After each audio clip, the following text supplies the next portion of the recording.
Do you want to, an error occurred. Oh. Twitter? Yeah. There we go. Mm-hmm.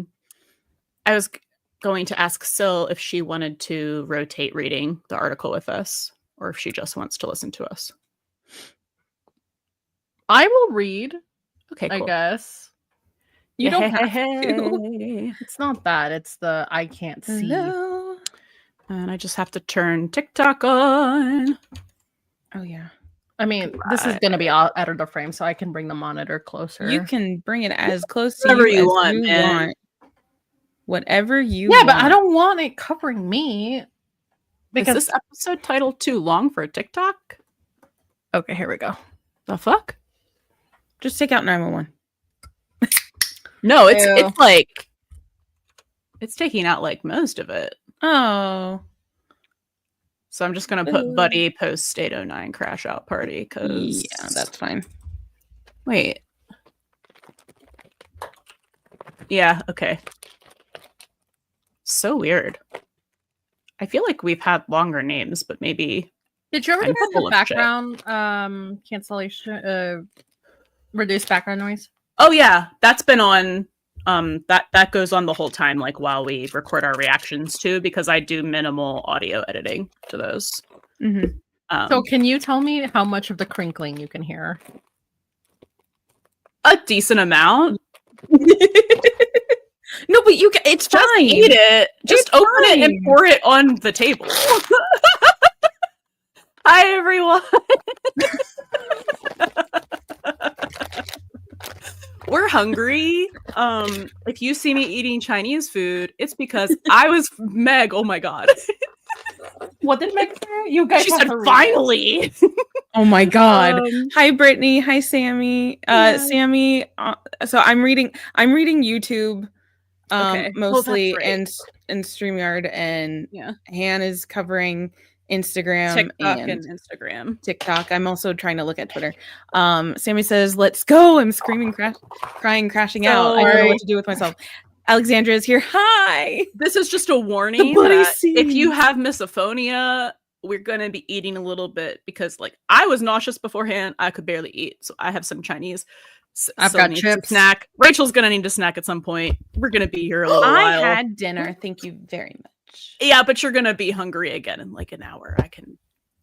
It's Pavlovian at this point. Anytime we talk, I'm like, I'm hungry. Yeah.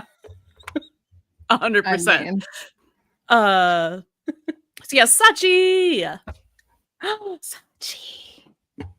Sachi is a host from Station 118 podcast. If y'all haven't listened to them, check them out. They're so hilarious. Really good recap podcast. Okay. Julia's here. Hi, Julia. And Julia and Brittany just said, like, Julia said, this is the most fan fiction-y thing to ever happen on the show. I'm crashing out. It felt like we were watching fan fiction in front of our eyeballs. The thing is that oh my god, I feel like we all like thought these things would happen, but then we were like talking ourselves out of it. Yeah, we're like trying to keep expectations low. So like with each thing we continued to get, I was like hyperventilating. Yeah. And it's so funny because like that's kind of what happened with like the Vertigo stuff where like they wouldn't do something that crazy. They did. Oh yes, like, they would. Oh yes, they would. Buckley Diaz Scenes on Instagram says biggest crash out because I wasn't expecting her. Wait, what? Who? Do you mean the serial killer? I called that. Yeah, I called that from the sneak peek. But if that's not what you mean, please let us know. Oh my god, also obsessed with his Sachi says she's obsessed with the fuzzy pink sweater that Buck was wearing. Obsessed. So good. He looks so soft. They made him look so soft and vulnerable to make him look as destroyed as possible. Okay, before we get into the sauce, we want to read this Decider article to you guys. So it's story time. Sit on the carpet, crisscross applesauce. Yeah, hang on. I'm trying to what? I'm trying to organize my windows. Oh my god. If you all ever want to Okay. have nightmares, ask Rachel to take a screenshot of her Windows and tab situation. I don't know what you mean. She should just share her screen. You don't want to see this screen right now. Oh wait, should we throw this up for them to see, or Oh, well, I don't know. do you guys You care wanna if you just see the hear us? article, or do you just want to listen to us? The color of that sweater was the same as Eddie's bachelor party suit. That is a great point, Sachi. Madkin said, I so thought one of the runners was going to mistake them for a couple. Me too. Phil was praying for Yes. it. I was like, I don't think they're going to do it. I think that's the It would've only been- thing they didn't hit in this episode. But With all listen, the like tropes. the subtext was there. Like Oh, it could for have sure. happened. The For energy, sure.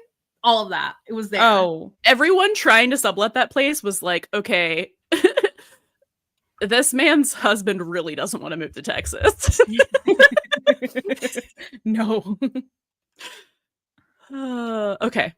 Are we ready now? Are we ready to read it? Mm-hmm. Sure. Who's Forgive start? me if I'm looking crazy at different areas of my computer.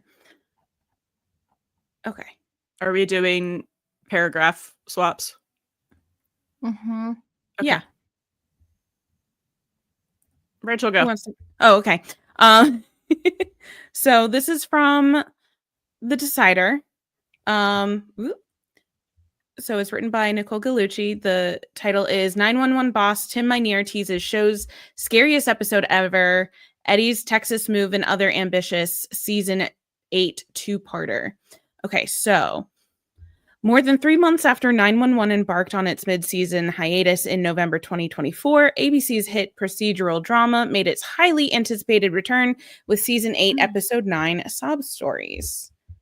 The eventful installment showed the 118 responding to a fire at a local animal shelter. It revealed that Eddie is indeed moving to Texas to reunite with his son. It gave a glimpse at Buck spinning like a top. I'm not reading the actors' names in parentheses. I know you all know. We know. And it showed Maddie, Athena, and missing persons detective Amber Brayburn. Yeah, Amber Brayburn. I kept forgetting her name the whole time. Yeah. I was like, who? And missing persons detective Amber Brayburn team up to take down a serial killer in a chilling storyline based on the real-life weepy voiced killer from the 80s.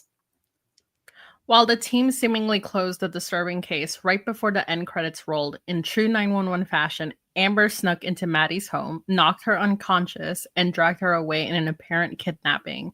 If you thought that cliffhanger was terrifying, just wait until next week's episode. Oh, God. Great. Hey, thank you so much. Hello? When we Great. catch you. Awesome. Vera's here. Hi, Vera. It's probably the scariest episode we've ever done. Co-creator and showrunner Tim Minear told Decider over Zoom. Jennifer Lynch directed it and did a phenomenal job. And Abigail is lights out. She is so good.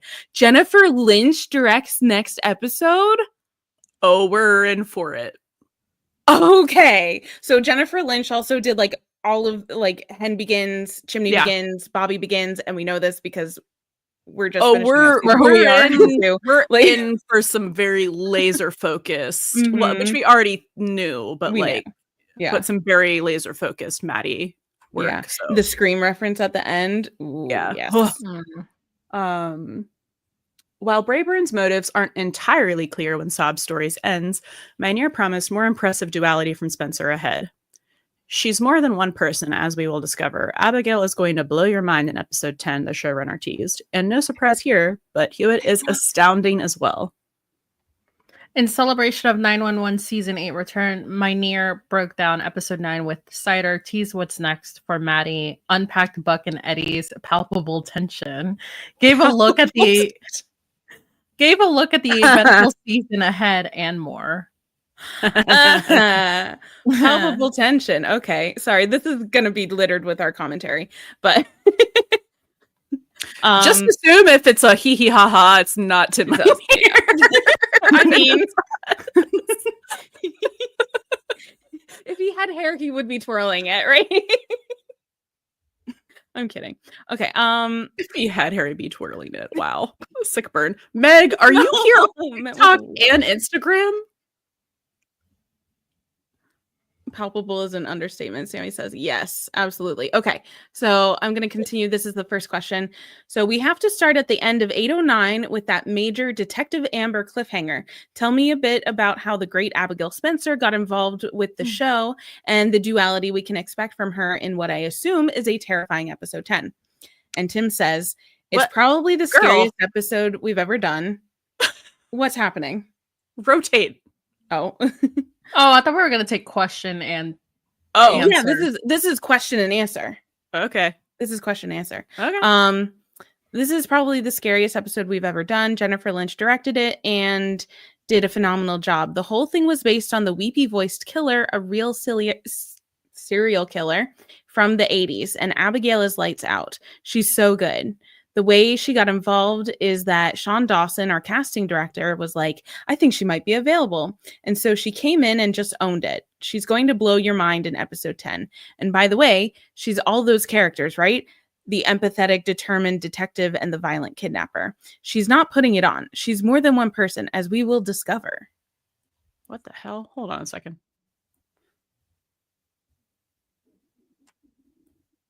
Why? And now do this. Meg is on YouTube. Hi, Meg. What is happening? I'm confused. Everyone is everywhere. Okay. The stream switched. The TikTok stream switched windows to Instagram, and I'm trying to fix it. Who's reading next? Me, but you go while I fix it. I just wanted a chip. The screen is showing Instagram. Yeah. I know. I'm trying to fix it. Oh, I see now. I don't know why. Why does it do this? I don't know. Do I have to close out of Instagram? But like if I do that, it's going to make me stop live streaming on Instagram. Can't you put another window in front of the Instagram window? That's not the window I'm sharing, which is why I'm fucking confused, man. Wait, I think now it's back on. I fixed it. Yeah, now it's back on TikTok, but we can see like all the comments and stuff. Yeah, because I had to not unfull screen it. Oh, I got it. Sorry. It's fixed. Yeah. It wouldn't be us if there wasn't a technical difficulty here and there. We were doing so well. Okay. Bound to. I have no idea where the fuck we are. Oh boy. It's right under the picture of Abigail Spencer. Oh boy, I saw that Abigail was in a 2007 episode of Ghost Whisperer, so I hope her and Jennifer Love Hewitt enjoyed their chaotic reunion.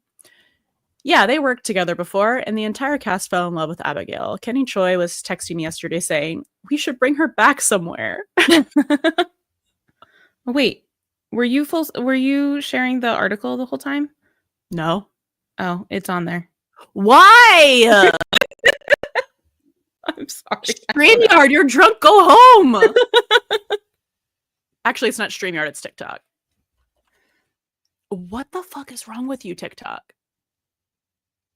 Oh my god. I'm gonna Oh dear. So sorry. What the fuck? Keep reading. Weird. Just okay. keep reading. Yeah. Okay. Phil, you and I will take turns. Shoot. He said we should bring her back somewhere. Oh my god, this is where is that? Oh, okay. Oh, Jennifer has said she lost her voice when filming this arc and that it's the craziest thing she's ever done in 911, which I feel like saying is a lot. Do you agree with that assessment? And what can you tease about her performance and what she'll be facing next week? Oh my god, Jennifer is astounding. I mean, it's what you've come to expect from Jennifer Love Hewitt. She's completely believable and really draws you in and takes you on the ride with her. Is it the most insane thing we've ever done? Is it the most insane thing we've done with Maddie? I mean, it might be. It possibly even pushed a little bit more than the story with her ex-husband. Ooh, that's a lot. Mm-hmm. I Okay. literally have no way to. Oh wait, did I figure it out? No. Aha! God fucking damn it! This is so annoying. Do you want me to keep reading? Yeah. Okay. I'm not even hearing what's being said though, so I'm gonna have to go back and read the entire thing. Okay. Well, we can pause the article for just a second. Guys, sound off.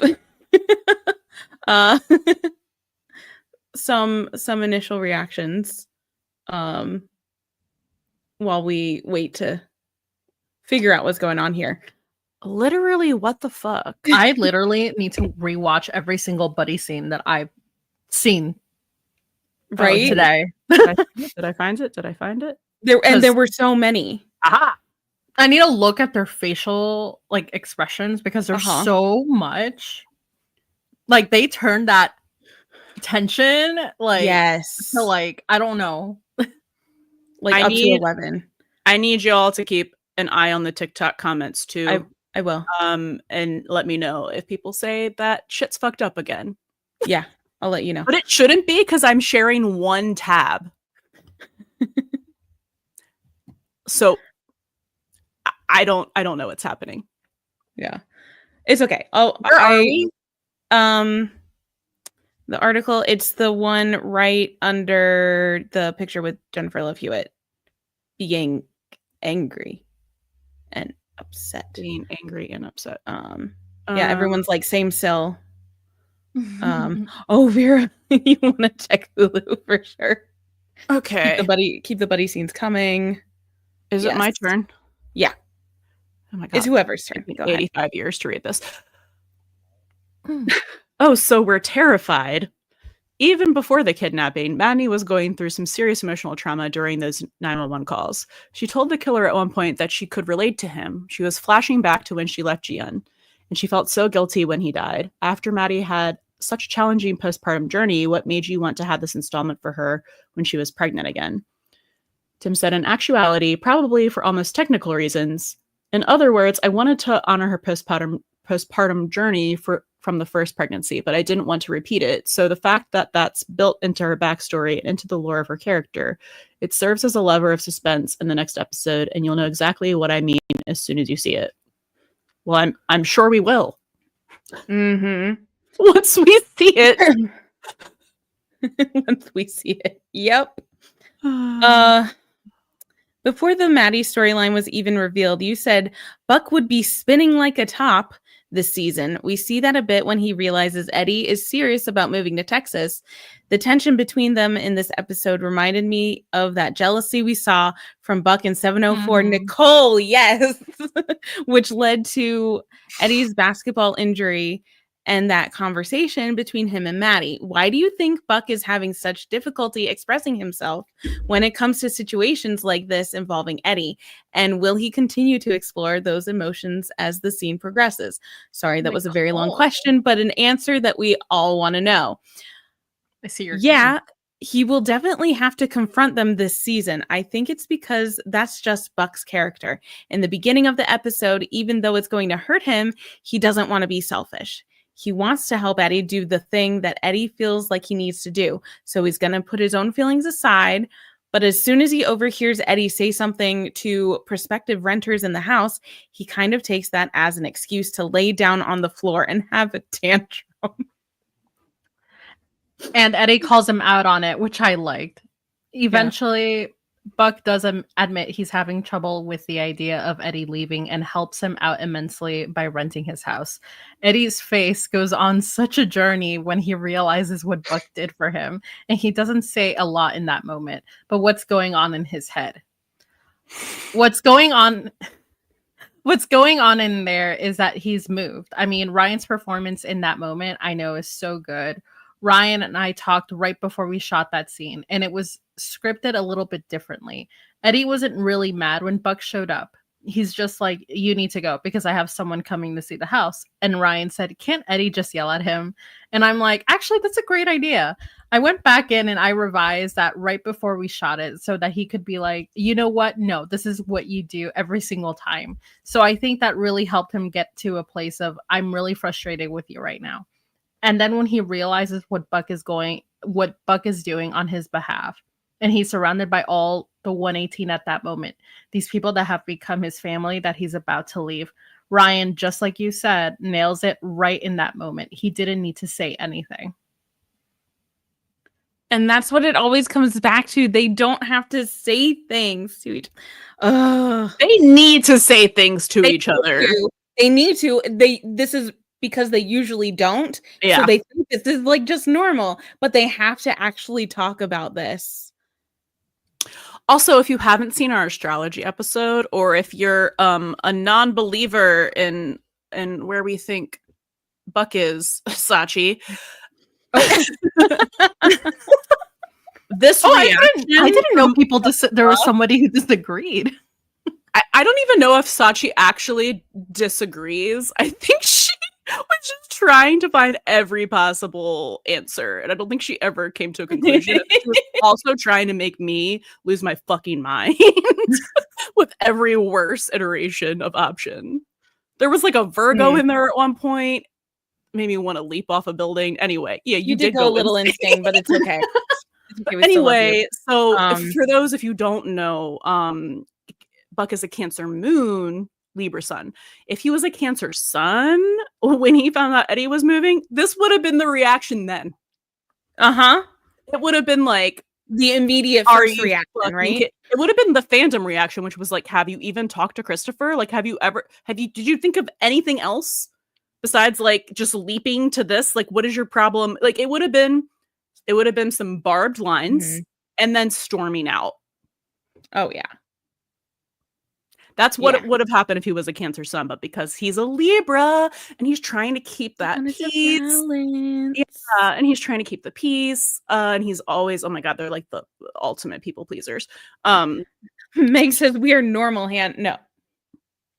We're so Meg and I have Meg like and Han are the most similar chart that I've ever seen. Like, it's scary similar. That's how I know. Yeah, that Buck would be more bitchy outwardly if he was a Cancer sun. Salmon says Chris isn't gonna know till he shows up in Texas that it. Oh my God, we gotta hold on. We gotta finish this article. Yes. Sorry, we're going to discuss all the things because I'm seeing like Ella with the basketball. We're gonna talk about that. We're gonna talk about outing the. I think it's my turn. Yes. Go ahead. Did it cross your mind when you were writing that twist that Buck also lived in Abby's apartment when she left in season 1? Yes, it did. Yes, it did. Yes, because he's the mastermind. He is the Taylor Swift of network television. He knows. Self-referential to a fault. Okay.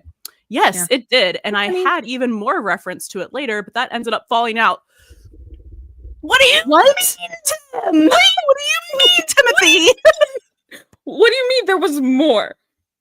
Look at Keep reading. I'm sorry. What do you mean there was more? I think it just got a little confusing for the network. But there was a reference to that fact. For Buck, it's so there was like an in-universe reference to it. Oh my God. I wonder if he talked. I wonder if he had a talk with Bobby about it. And Bobby was like, remember that time that you were living in Abby's place after she left? Do you think me too. Wasn't idea? that weird? Don't tell anyone. For Buck, it's different because he's not Eddie's lover, for one thing. He was pining for Abby when she left, but he didn't think he was living in her place. He thought he was waiting for her to come back. I'm side-eyeing. Hold on. I need to read those last two sentences again.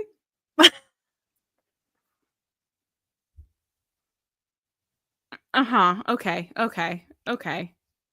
I'm fine. That's a great point. It did feel like an interesting parallel in Buck's life to me. Oh, yeah, us too. Thank you.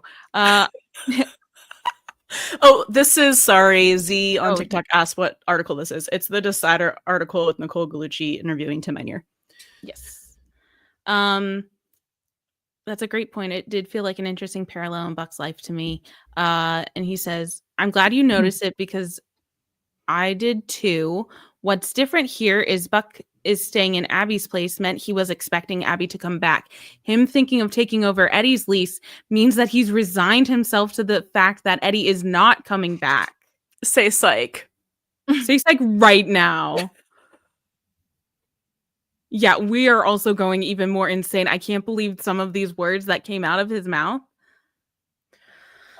This is why I have trust issues, Sammy. I mean, listen, we trust in Tim Minear, we trust, right? Except with the timelines. Here's the confirmation for 12. Okay. So is it your turn?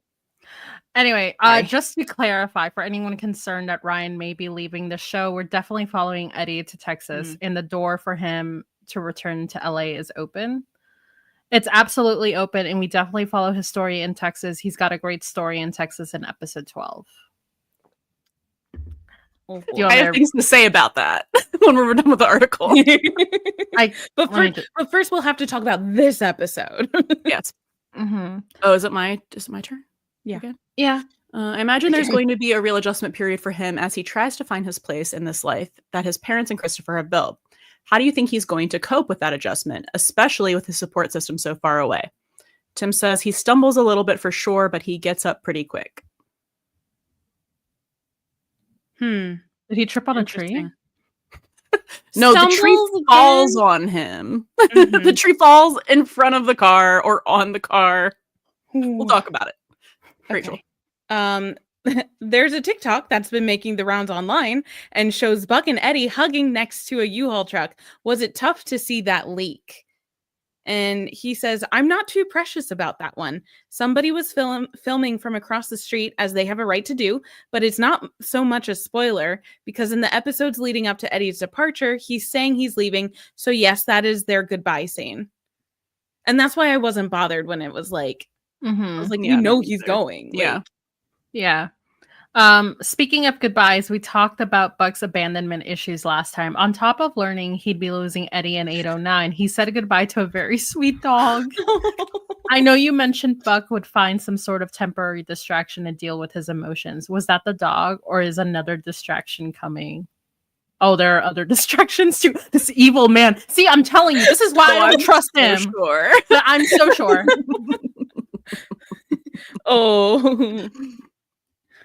Oh my god. Sorry, that's my turn. Other distractions like a person, a hobby, another pet. Well, he loves to bake, and moving houses is going to distract him a little bit. And it's possible he runs into other people. What other people? What other people, huh? I'm wondering. Soul is so... Oh, if he's convinced that Eddie is gone for good, Buck fuck is so on. It's so on. Absolutely. Because he's like, I don't have anything left to lose, right? Yeah. Okay, and the next one. Are we running into Ravi? Because I'm begging for Ravi to return this season. And Tim says, oh, Ravi is going to be on. We'll be seeing a lot more of Ravi this season. Yay. I love to... Finally. Ravi begins. We need a Ravi begins so bad. But they never do like just one begins episode. So it's going to be like... They would have to do two. I don't know if they have time. They would have to do two. It would have to be Bobby or Eddie begins again. Yeah. Anyway. I was gonna say we really need a Karen begins, but oh my god, we do. Sammy says Buck is gonna turn that house into the bisexual Playboy mansion.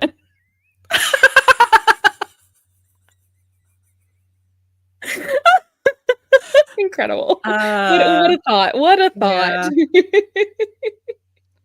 Oh my god. Is It's it my mine or turn. Sill's turn? Okay. It's fine. I love to hear it. We know Bobby and Athena finally will be getting a new home soon. Beyond that, Athena is for some reason going to set sail again.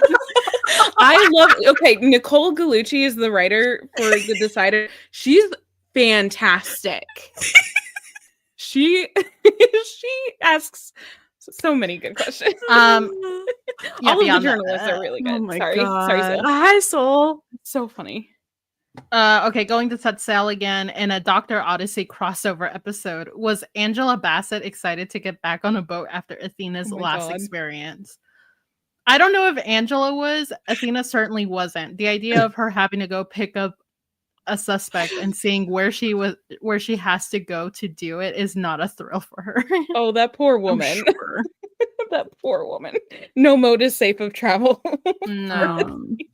If the opportunity presents itself, would you like to see the Dr. Odyssey crew come to Los Angeles or cross over on 911 somehow? You never know. You never know. I mean, we did a crossover with The Bachelor, for God's sake, and we only got to do 1.5 crossovers with Lone Star, but they were pretty great.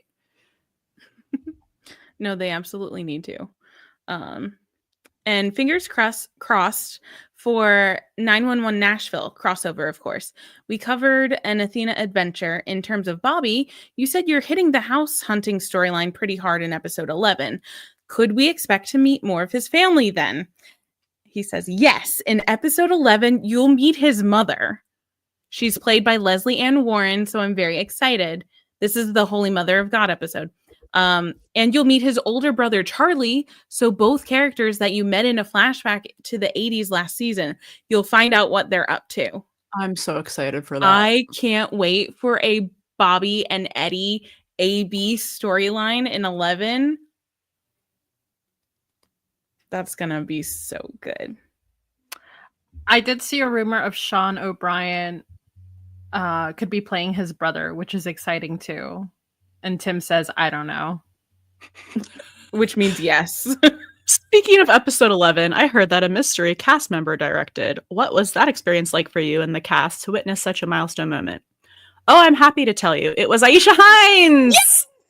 It was fantastic. I had approached her about it last year, and the opportunity didn't present itself last year. So this year, I was determined to make that happen. And it wasn't something Aisha was like knocking on my door to do. I was just like, I think you should direct an episode. And she had an amazing time. I'm sure she'll tell you. Oh, yes, I'm so excited. Give me Aisha press. Give me Aisha and Kenny press. I would love so much. I would love Peter and Angela press, but like they don't want to do it. So, which is fair. They don't have to do it. They're the bosses. Like, but we need more Aisha and Kenny. And Kenny. I'm so excited. Oh my God, that's exciting. I mean, not like we weren't already excited for 11, but like that's going to be amazing. For some reason, I really thought it was going to be Peter Krause. Yeah, I kind of thought it was going to be for Kenny. no reason other than vibes. Yeah. I find it hard to believe that he hasn't directed before, though. I don't know. But I don't actually don't know if he has or he hasn't. If you hear a stomach growling, I'm so sorry. I can't hear anything. I think it's fine. I was apologizing to you. I was apologizing to them. Oh, I mean, and then I think this is, that's the one where everyone's life changes, right? He says, yes, I would say everyone's. You skipped one. You skipped one. Oh, I skipped one? Yeah. Can you share a filming update with us? Can you share a filming update with us? What episode are you on now? And is there something beyond episode 11 you're most excited about? You said your season 8 goal was to blow it all the hell apart. And he says, yes. Well, first of all, I'm extremely excited for you to see episode 10. That's the one where everyone's life changes, right? Yes. By the end of the episode, everyone's life changes. That's what he said, right? Yeah. Yeah. Of 10. Yes, I would say everyone's life changes and everyone's life is going to be changing throughout the rest of the season. We're currently shooting episode 14. I'm getting ready to start prepping episode 15. And there's a 2-parter in there. I think it's going to be episode 14 and 15 that I'm very excited about. It's ambitious in the way that the beginning of the season was ambitious. You would think it would be more of a season finale than the middle of the season, which I love. Okay. Interesting. Okay. See, that's giving NDE. Yes. Mm-hmm. That is giving NDE. That's messing with my theory for 12. No, but it would make sense if it's 14 and someone's maybe. Uh-huh. I think it could work.Maybe this is just my theory. Hannah, it's your turn. God, or do you want me to read? Article ever? No, I got it. It's a long that's article. the one where everyone's life. No, she just read that. Oh, that's huge. Obviously, 911 is amazing at tackling films. This season alone, we've seen everything from The Swarm, The Beanado, and Airport 1975 with Athena landing the plane to my favorite year with Brad's storyline and Eddie's risky business dance. Are you saying there's another 911 film adaptation in store for us? Yep. But I'm not going to tell you what. Laughs.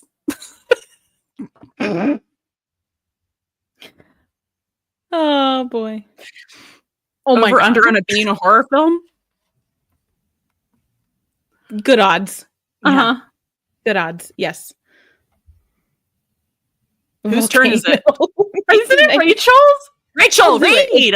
Let's be done. I'm sorry. I thought it was Syl. I don't remember. Neither do I. Before we go, did you see that 911 recently got a shout out on Pop Culture Jeopardy from Colin Jost? Oh, I did see that. It was a buddy question. I loved it. End of I'm article. so sure. Oh, you loved it? I'm so sure. Uh-huh. So, okay. Now, thank you for bearing with us as we read that very, very long article. I don't think we expected it to be that long. Okay. So I think we should talk about this episode a little bit more. Specifically, I saw a couple things on the chat that I'm looking at. You lead us, I'm gonna eat. Okay, cool. So let's see. I think I saw something. Someone said something about Buck holding the basketball when during that like montage when the renters were coming. And I think it's I just think it's kind of like really interesting that we're we're getting like a visual tie back into 704 when they've been talking about bringing the emotions of that back up. Especially because Buck hates basketball. Why is he holding a basketball? I guess he paid money for it from Amazon, but you know, he has to put it to use because obviously he's not going to do it. Basketball theory, exactly. Meg said Buck's emotional support basketball. Is it going to be like Wilson, but it's going to be Eddie? Like, well, he's Where the gone. fuck is Meg? Meg's in YouTube. The place where She I can't said the see other her. wasn't working.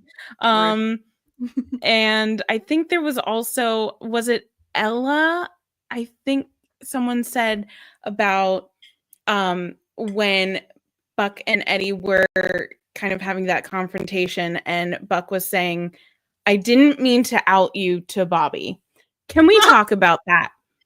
Can we talk about that? I didn't even clock You didn't clock that? Mm-mm. No, because He says, okay, when Buck comes in and he's Freddy, right? Well, now that you're telling me again, yeah. Yeah, and you know, they're angry at each other and little snarky. Mhm. And Buck says, I didn't mean to out you to Bobby. Come on.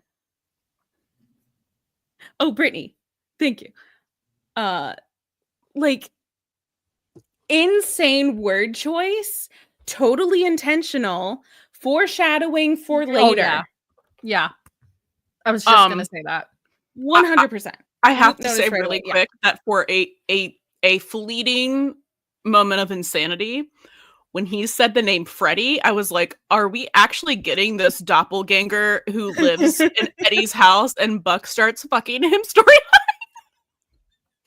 What fic was that? Because it was so good. Oh shit. I love that one. Did I wreck it? Brittany said, it's giving I'm keeping my options fluid. It absolutely is. No, I just thought that's That is crazy. That's so crazy, and I love it so much. It's just like one of those little things that So we're going to be doing an episode eventually. someday. Rachel wants to wait until after. Because then we can say, and here's why. I kind of want to do it beforehand to be like, yes, all these things. And then when it happens, we can be like, see, there's our 4-hour episode. Where but then we'll be like, but there's more things before that. So. I mean, I guess. But like, I don't know if you listened to our plot device episode that came out last week, but it would be kind of like that, but like fun because it's about Eddie. And not that like, that one wasn't fun, but like, more fun because we aren't talking about that man. But like the idea would be kind of like the narrative pointing to all of this like queer coding for Eddie from like the very beginning. Sorry, did Sachi call me ham? It's her typos. It's okay. Hi, Jay. Jay's here. Hi, Jay. And Vera's talking about I don't know what I'm gonna do without you. We need to like rewatch all of those scenes, but like, oh my god. I was like outside of my body. every it was like another I was watching myself watching the show. Every single line that happened, I was like, that was real? That happened?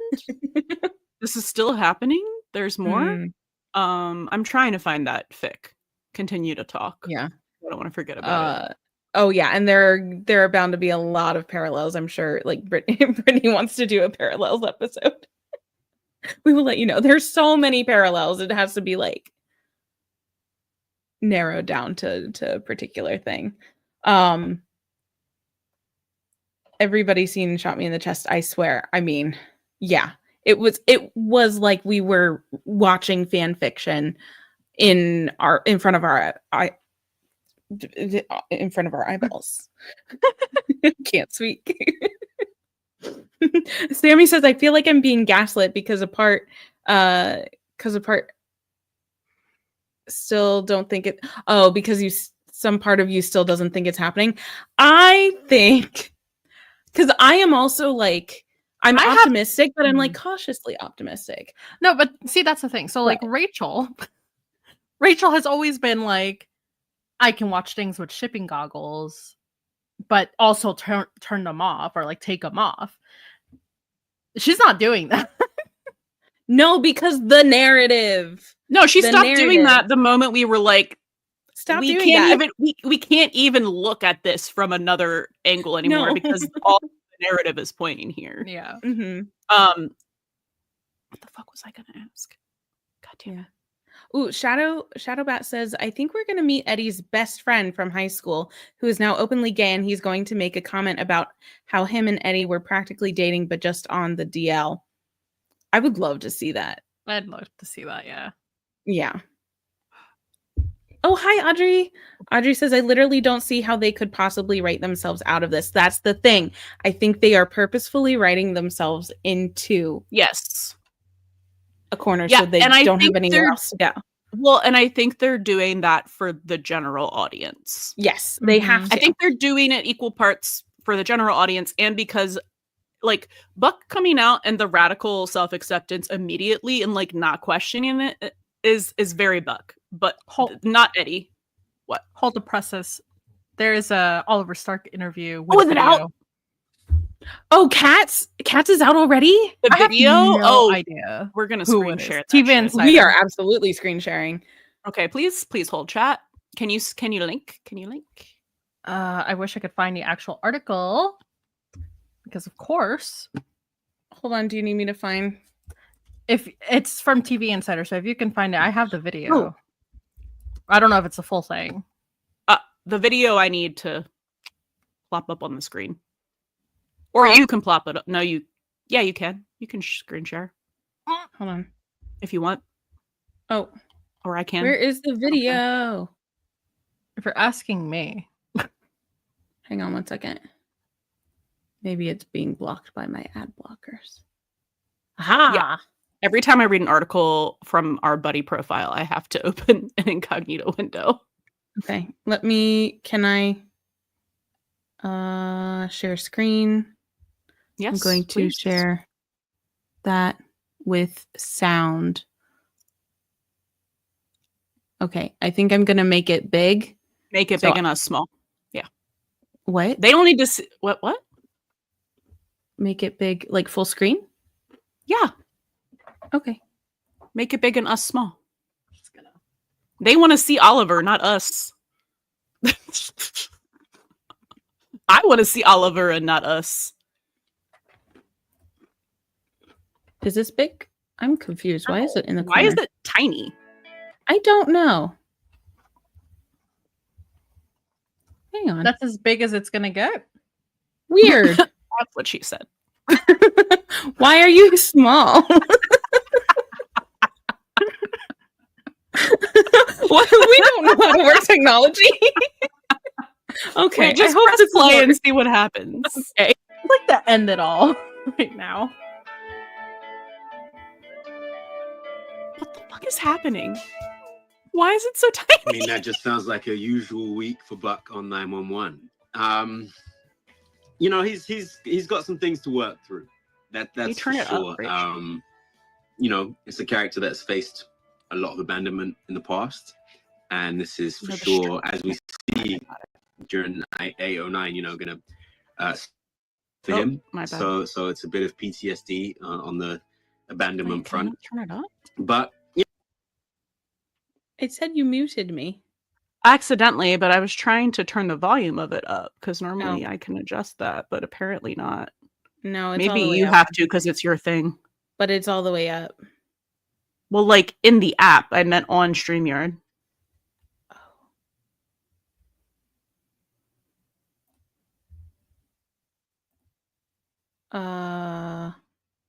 If not, don't worry about it. Better? You'd have to play it for me to be able to tell. you know, things fall into place the way they're meant to, and Marginally. he's just gonna have to roll with the punches and work it out as he goes, and not, you know, as we see him do some of in 809, try and stand in anybody else's way.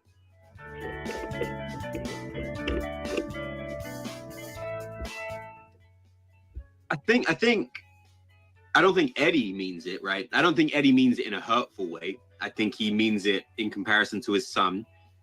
Technically, Eddie doesn't have any ties, right? Or obligations, maybe we should say. But I think Buck, because of his past and the level of abandonment that we've seen him deal with, you know, through flashbacks his whole life, I think he takes it personally. And I think Buck believes it out of Eddie's mouth in that moment. And, you know, as wrong as that may be, that's the way he interprets it. And that's what then leads to him picking up a little doggy. I can tell you that loft space does not exist anymore.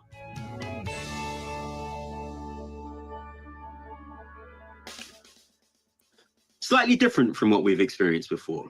I don't quite know how it will play out in the episode. I haven't seen it, but I think there's a slightly more rational response this time, and not as maybe gung-ho as we've seen from him in the past. And he's gonna try and weigh up a few more options before jumping to kind of worst case scenario.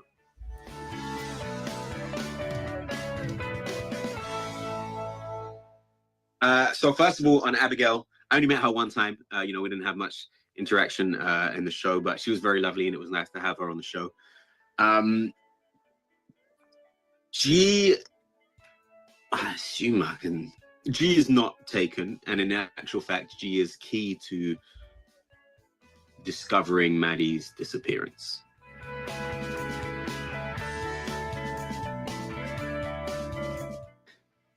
Is this spoiler? Maddie. I think with Maddie, I don't quite know what episode it will fall in.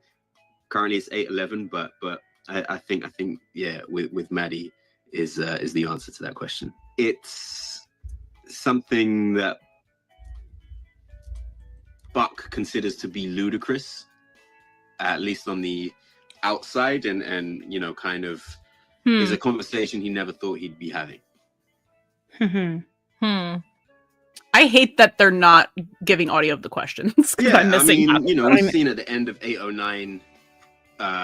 Did you want me to pause? What was the question that he just answered? I'm so sorry. The ADHD will not let me look at the screen 100% of the time. Maddie's disappearance. With whom does Buck have the most significant conversation? Okay, I think there was one after that. Is this spoiler? Maddie. I think with Maddie. Oh. I don't quite know why did that thing not go what away. Episode it will fall in. Currently it's 811, but I that's think, annoying. With Maddie is the answer to that question. It's something that. Wait, I missed that one. Now, so sorry, guys. Currently it's 811, but I think with Maddie is the answer to that question. It's something that Buck considers to be ludicrous. It's going to be comparing him moving outside in and you know, kind of. It's 1,000% going to be that. He'd be having. Oh yeah. What can you say about Buck and Eddie's goodbye and how Buck will be doing when Eddie's gone? Yeah, I mean, you know, we've seen at the end of 809, Buck has kind of patched things up with Eddie and taken a big step in the direction of apologizing for his previous sabotage. But yeah, there's still a goodbye to come between them, and it's going to be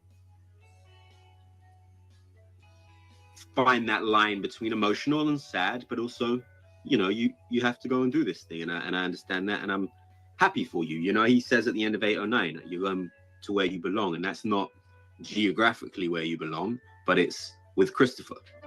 Well, is Buck going to be dealing with everything that's going on? More baking in the dog. That bacon thread has really lasted on the show. The bacon thread has lasted longer than certain injuries on the show have lasted. So no, there's definitely still baked goods in Buck's life, and which I enjoy because at the end of the day, they get to come home with me if I so wish, or I get to give them out to people. He is gonna look into the possibility of finding new friends.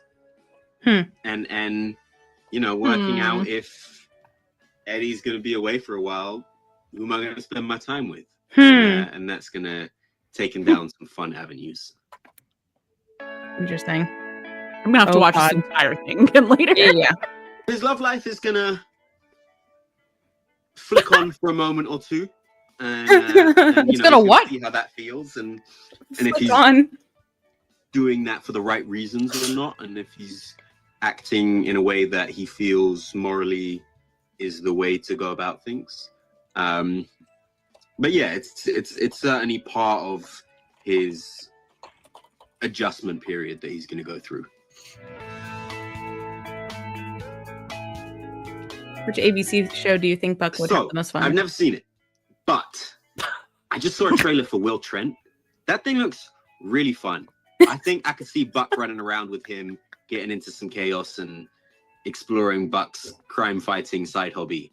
So yeah, as I say, I haven't actually watched the show, but the new trailer for their season makes the show look really great and fun. So send me over there.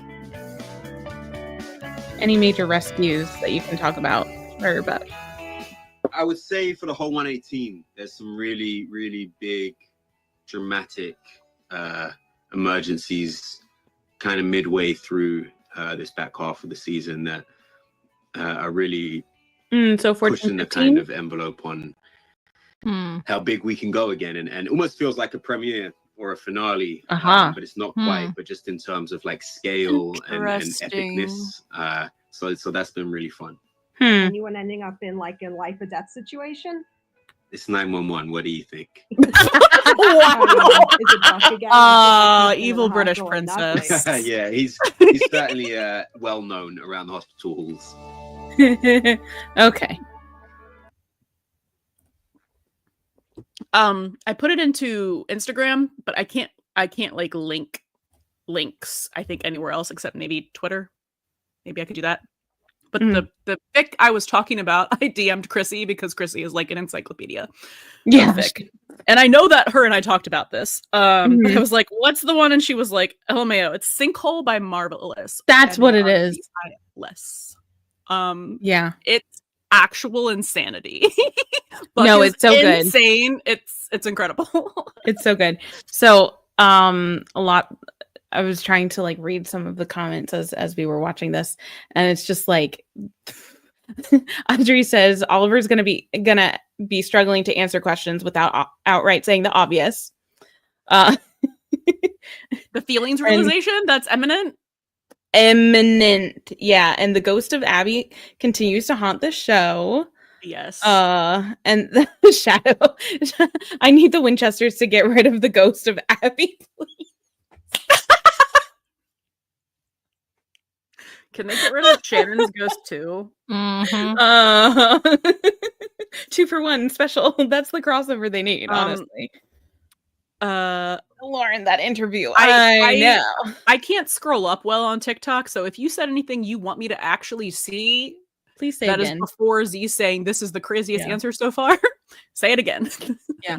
Oh, also, and we get confirmation. The loft is gone. The loft died in off-screen. We love a loft fridging. We love it. Incredible. Actually, the funniest possible thing they could have done. I'm actually really surprised he said the set is gone. That's very interesting, because that means that they do not have plans to go back to it. Nope. Saying, oh, they were roommates. And they were roommates. And they will be roommates. And they will be roommates forever. That's very interesting. Okay, can we talk about this episode? Yeah, I know. Wait, well, no, never mind. What? I thought I saw someone earlier say something about another article, and I just don't want to read another article. There is what. There is one. It's on Screen Rant. I don't remember who wrote it. Is it Rachel? Is it? Yes. Or okay, because she usually does the full interviews, and sometimes otherwise they take like little sound bites. Vera said someone Buddy's heart on Twitter said this: you don't go running off on your people, okay? You don't know how hard it is on them. Buck indirectly just called Eddie his person. Oh, that's interesting. Your people. Yeah, like and Jay can't get over the sabotage scene, and he had a basketball. 704 parallel. I know. I know. I didn't put together the basketball, but like, yeah, the callback to 7. That's so. Oh my god, they're being so fucking obvious about it. They have been being obvious about it since 701, but no, this is actually like making me go like a little wildly insane. Meg said, if you're asking me to choose between you and my son, hit me in the gut. Yeah. And Buck was just like, no, I know. No, he would never. How many times have we read that in the fic, you guys? Everyone. The streets are saying that is just an insane line for a quote unquote platonic friendship. Literally, all of this is so fucking weird. I know. Actually, just platonic. I feel like we've read this for 3 months. Mm-hmm. Yeah. Mm-hmm. And not in a bad way, in like a very in a good way, in a way that like they are telling a story that's so consistent that like what people were predicting and then writing about and being inspired to write about is like kind of what we're seeing play out. Mm-hmm. But yeah, I remember talking about like in our podcast episode, like right after 808 came out, like talking about a lot of this shit and being like, yeah, this is probably going to happen. We would love to see this happen. We had like a wish list of things, but like never in our wildest dreams. I think we just are like really coming from the land of the CW and Supernatural. I think sometimes like it feels like self-harm to predict instead of just being like, it would be fun to see this. Yeah. Because If you start because they would expecting never to see do it. things, yeah. Yeah. But yeah, absolutely insane. What was y'all's favorite buddy moment in the episode? Oh god. Julia just said, I feel like Hen wanted to say kiss and make up, but she had to say hug it out. She absolutely did. You are so correct. Mhm. She's just like, yes, push them together. Like, Wait, I mean, During the episode, I was like, yeah, there's actually other things they should be doing right in here, right now, in this very moment while they're in each other's arms. But you know, Sachi said, I need someone to pet my head and tell me we're not delusional like a cat. Sachi, you not. live 30 You're minutes not away from me. delusional. I'm so jealous. Come over. You can sit here. I'll pet your head. if the finale is when I'm at your house, we should just do a watch party. Bro. Oh, Yes. Jay's talking about the cleaning the glass when the glass closet, and the fact that they were always in front of each other and Buck kept going to where Eddie was. I love that scene because also not only were they cleaning the glass closet, which is the weirdest locker room situation ever. Mhm. Yeah.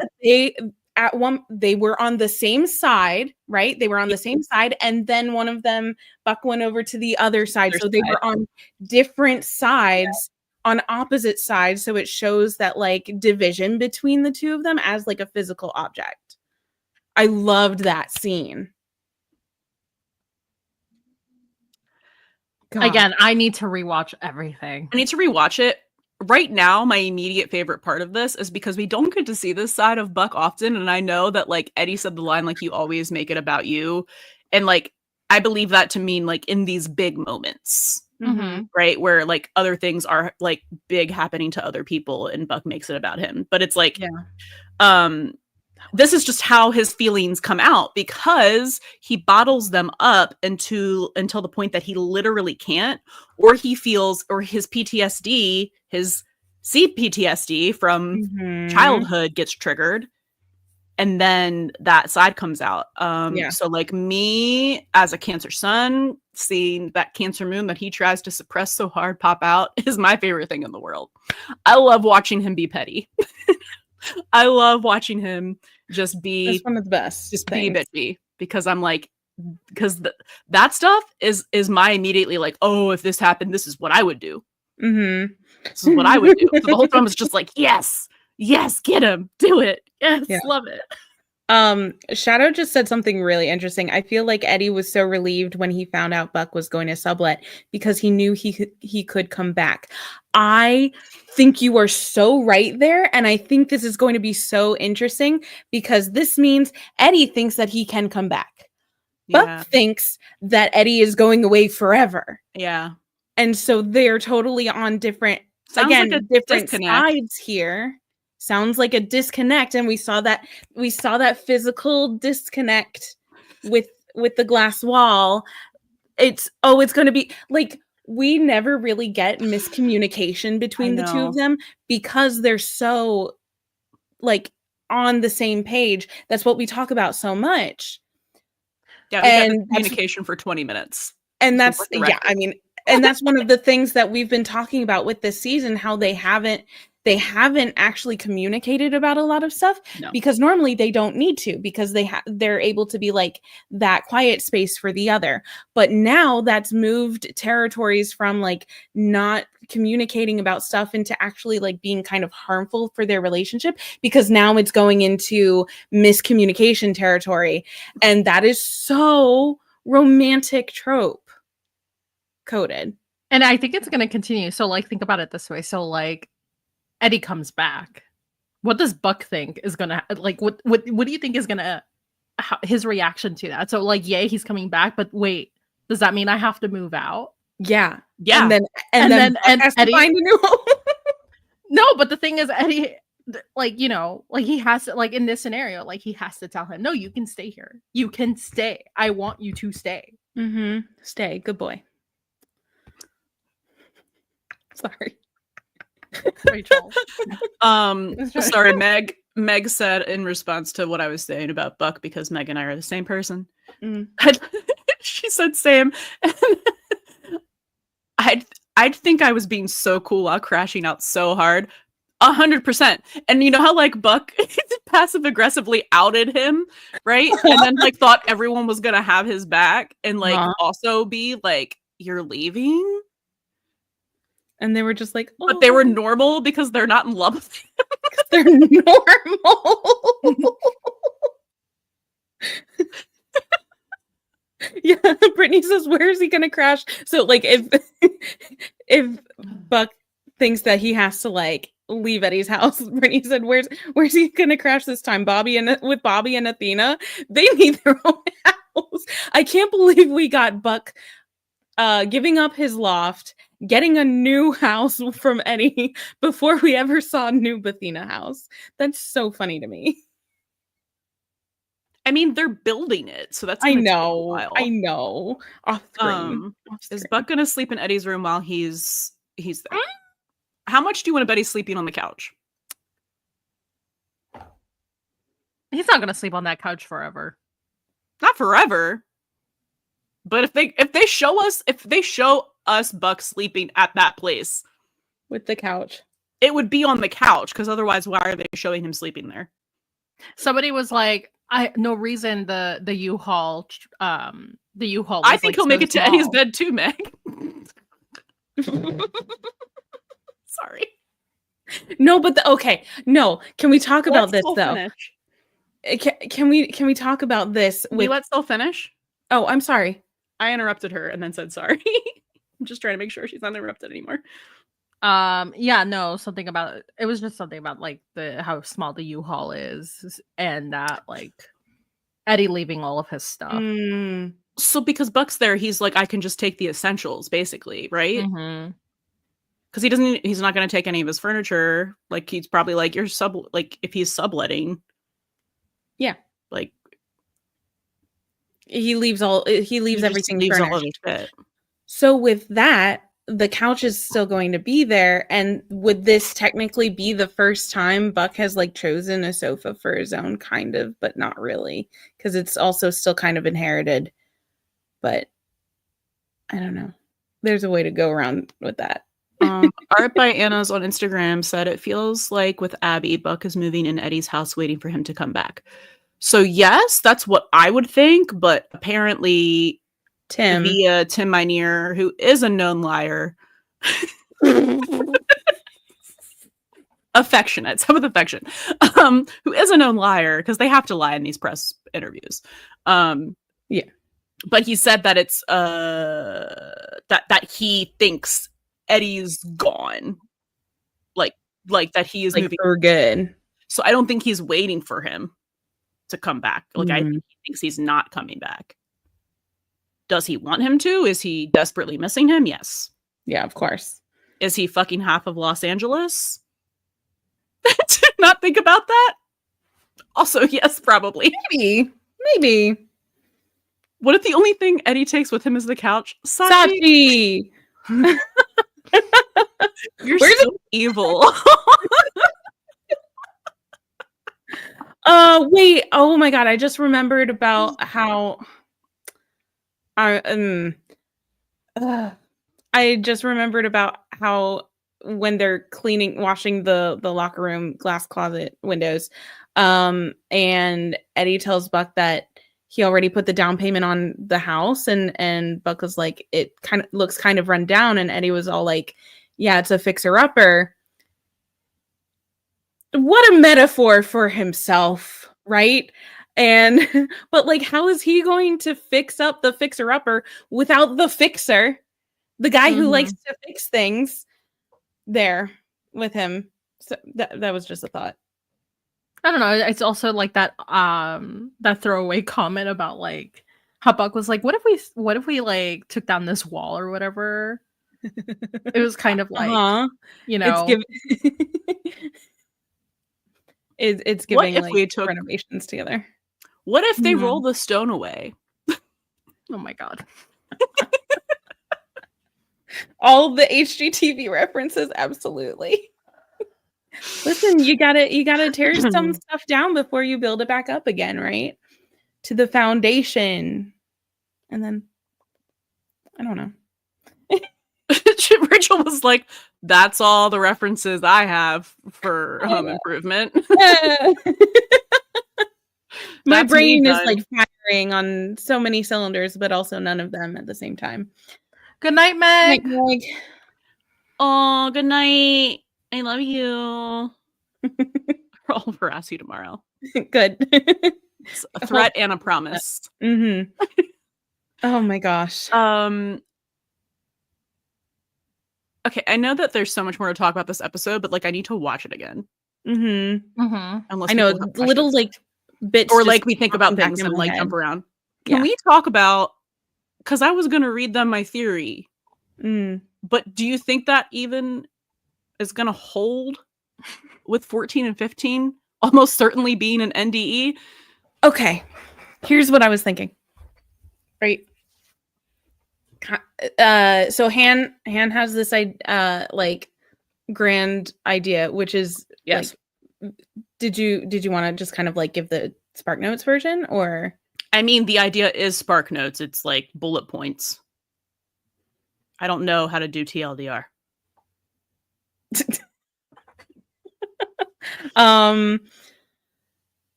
Or do you want me just basically just to say like Eddie and Christopher might be coming back at the end of like 13, I think you said, but then So like so my idea was, because we got the title last night. Rachel and I were good night, Sachi.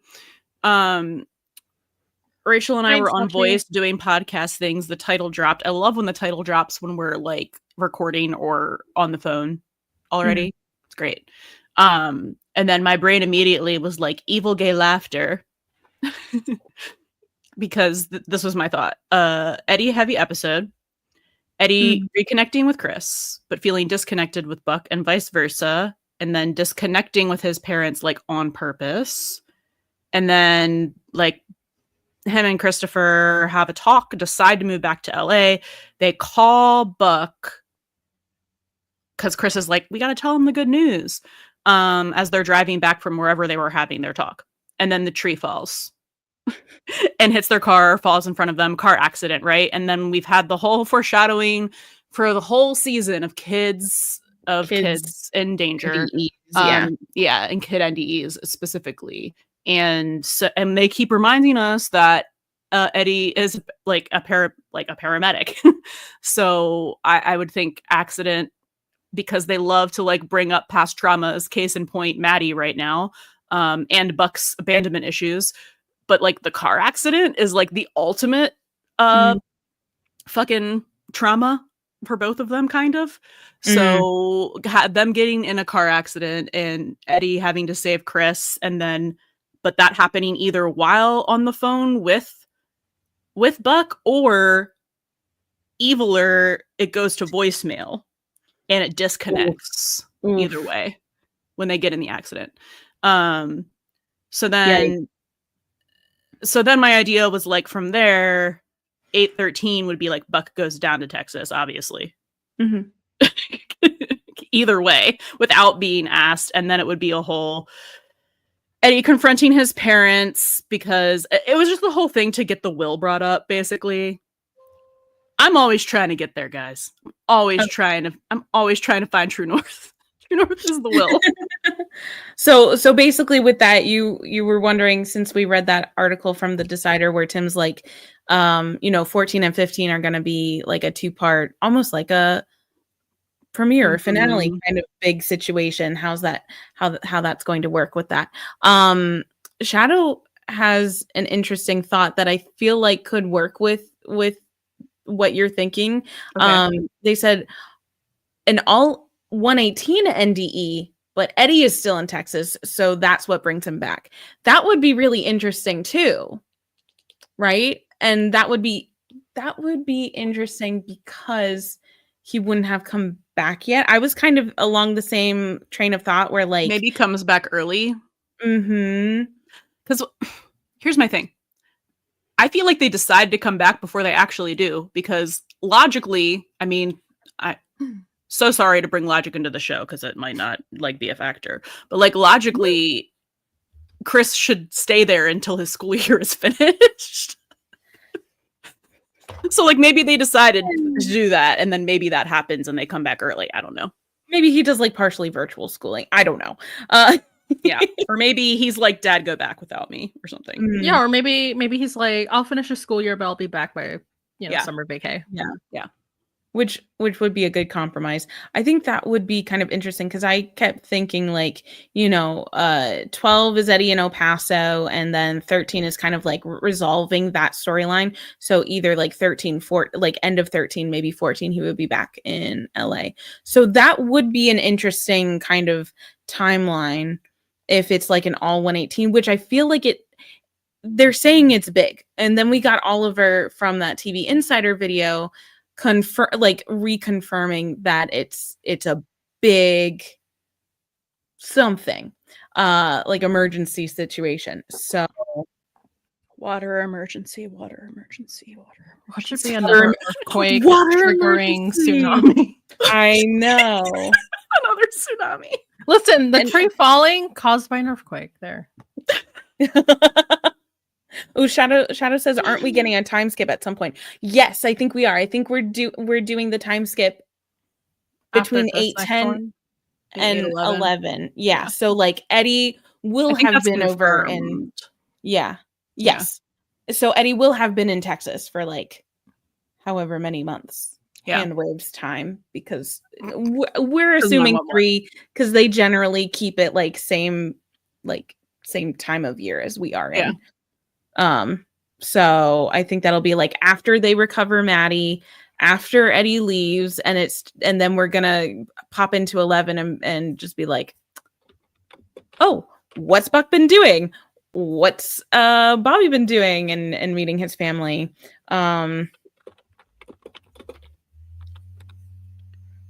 Lauren, we are also so curious. Like there's so much stuff that they could do. Yeah. Like the possibilities are endless, but like so much of it kind of fits and makes sense with like the narrative that they've already kind of set forth in motion, right? Yeah. We are also excited for the Aisha episode she directed. I can't wait. I'm so interested to see like her take, for like her artistic vision on things. Yeah.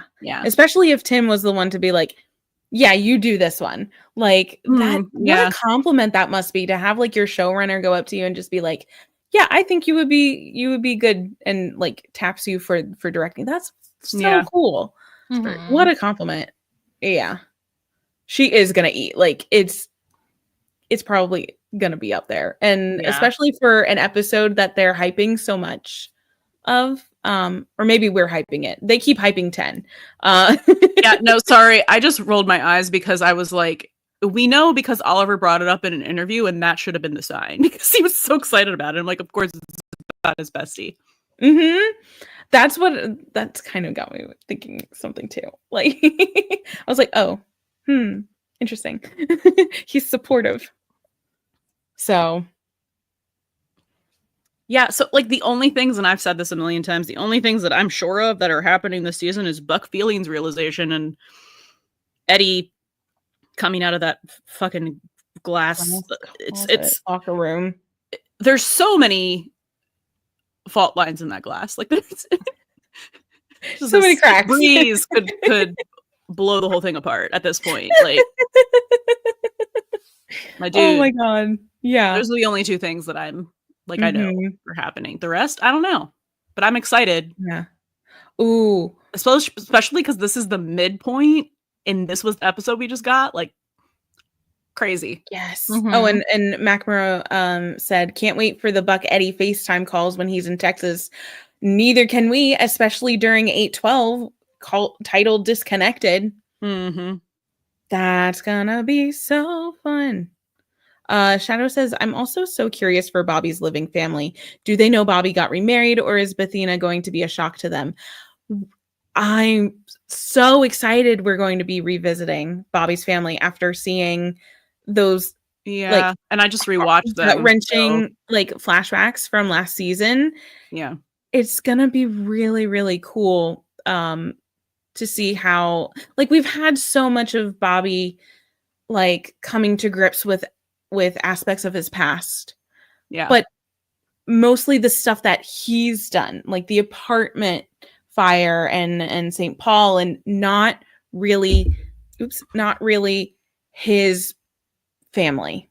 He hasn't really touched on that, except for the flashbacks, but not in present time. Yeah, that's gonna be interesting too, and I wonder if that's also going to kind of like parallel or connect in some way to when Bobby met Athena's mom and dad, and how like they were very kind of like prickly towards him. I don't know, because like the flashback we get, I mean, it's minor, to be fair, but like it seemed like his mom loved him.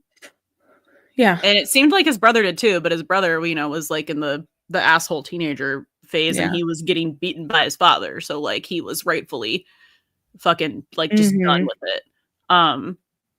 So yeah, I don't know. This is like the one time that I'm like, yeah, have some reconciliation with the Blood family. I would love to see that for Bobby. Yeah, because I wonder if that's like some of the last like bit of closure that he needs. I think so. I think that's like the last closure he could get, honestly. Like fully heal. Yeah.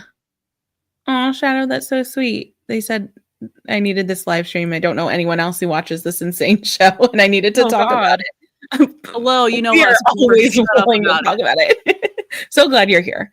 Yeah, so I was really intrigued to how they not necessarily how they handle the Bobby family storyline, but like what they're gonna do with it. Yeah, that's gonna be cool. It is gonna be cool. What do you think is gonna happen with everyone else? Because everyone else, like, because he's blowing it the hell apart, right? So like by the end of 10, everyone's lives have changed, right? So we kind of know what's happening for Maddie and Chimney and Buck and Eddie. What's happening for everyone else? They can't do anything more to Hen and Karen than taking their like he keeping said everyone's lives have changed. I don't know. I mean, I kind of was. I feel like for Hen it'd be like something a little bit more positive. I hope so. Like we've. That's true. It doesn't have to be negative. It doesn't have to be changed in a negative way. Because I just don't know, like, where else we're going with story. I mean, I guess we do with Bobby. It's the family. It's the house. With Athena, it's the house, and I don't know. I fear they're going to give her a rookie or something. I don't. Yeah, that would make sense.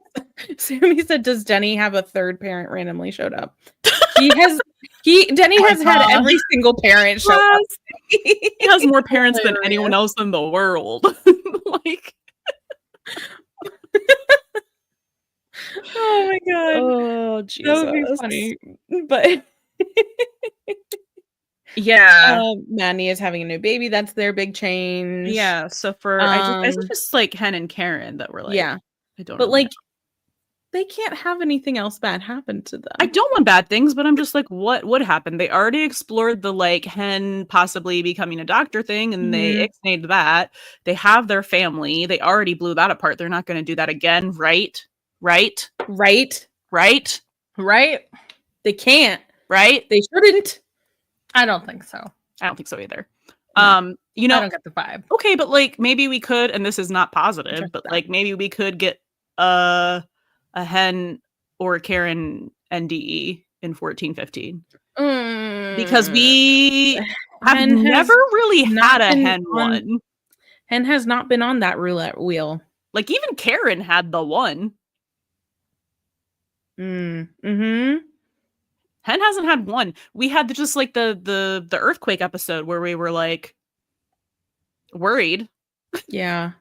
But secret third option, it's Hen. Hen NDE because all the NDEs are happening around her. Mm, Yeah, I would hate that, but me too. I'm really kind of like nervous now They about can't 14 do and They 15. can't do Bethina. They're already doing Madney. Mm-hmm. So So it's either Buck and Eddie it could or be both, honestly. yeah. Because they always do multiple NDEs a season. Yeah. It's just throw a dart on the board and what? Wait, what? What? And Is it good or bad? no, it's just buddy maxing. Because I mean, like, this has nothing to do with the theory for 12. Like, that could still happen.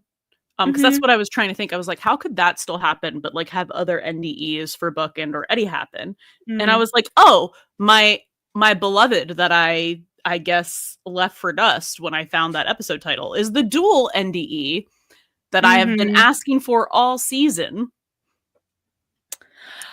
Yeah. Okay, wait. Dual NDE that causes them to actually communicate, like them trapped in a cave or something. I love those fics. Where they're just like sequestered away from everyone, but they can still like talk. Because they need to have some communication before the end of the season. Will that include someone having already realized or someone realizing as they're in that situation? I think that's a perfect setup for a Buck confession. Yes. I don't think there's any other way Buck would confess. No, unless he thinks it's like his last words. Yeah. And he's like, well, he's like, if I was dying, what would I want to hear? Oh, I would want to hear that I'm loved. Oh my God. Yeah. Yeah, this is exactly no, you know what? Oh my God, no. You know what this is giving? It's giving, okay, Eddie goes over to Texas, they come back, right? And then they're kind of like all together again. So they have to deal with like them being roommates, right? Because Buck doesn't have another place to live. No, because I'm just imagining it. Okay, sorry, continue, Rachel. So they're like the gang's all back together, blah, blah, blah. And then NDE happens, right? And Buck's just like had a realization while Eddie's gone, and so Buck's trying to like repress, gotta be normal because he can't know, because like now especially we're living together, so like that would be bad. So I gotta act all normal because I'm so happy that he's back with Christopher, and meanwhile Christopher's like, oh my God, they're so stupid. And then so they're back, they're having each other's backs, they're a team again, and then big NDE happens, sequesters them. Buck has to like confess feelings, and then Eddie's just like, what the hell do I do with that? And then they get saved, so then they can't like actually, so they're like having more conversation, they're like confronting each other, and then they get saved, so they don't get to finish the conversation. So Eddie's just kind of like, whoa. But that could set up what I thought would be the like, because I have always kind of thought that Eddie's like coming out, feelings, realization, whatever you want to call it's going to be the end of the season. So that would really set it up for him to be like, you know, because then he would have to think about it. He would literally have no way to like not think about it. Yeah. So like the feelings, realization, or wait, were you talking about Eddie's realization or Eddie's? Because it's really sounding like Maddie's pushing him to it finally. Yeah. That's what I mean. Like, it might take the whole episode, but I can't imagine that he's just like, he thinks it's ludicrous, and then like several episodes later it clicks for him. They could, but yeah, I think what we're going to end up, if that wild, crazy, like out there theory is anywhere close to true, what, the dual NDE? Yeah, but like Okay. Buck having realized while Eddie's away and Yeah. then trying to like deal with it when they're living under the same roof and then communicating that to Eddie, then Eddie has to sit with it. Mhm. Yeah. Mhm. So that or Shadow says, or Eddie NDE and Chris is at Eddie's bedside with the Diaz parents saying he wants his dad, and they're like, he's right there, and he's like, no, my other dad, he wants Buck, and then he will reveal. Ooh, that would be good too. That would be good too. And then Annis says, or Buck, I think, leaves a voicemail while in an NDE situation and disconnected and confesses like that. I love that idea too. I just thought of how fucking stressful it would be for Buck and Eddie to have a dual NDE, because who is taking care of Christopher? Yeah. Oh.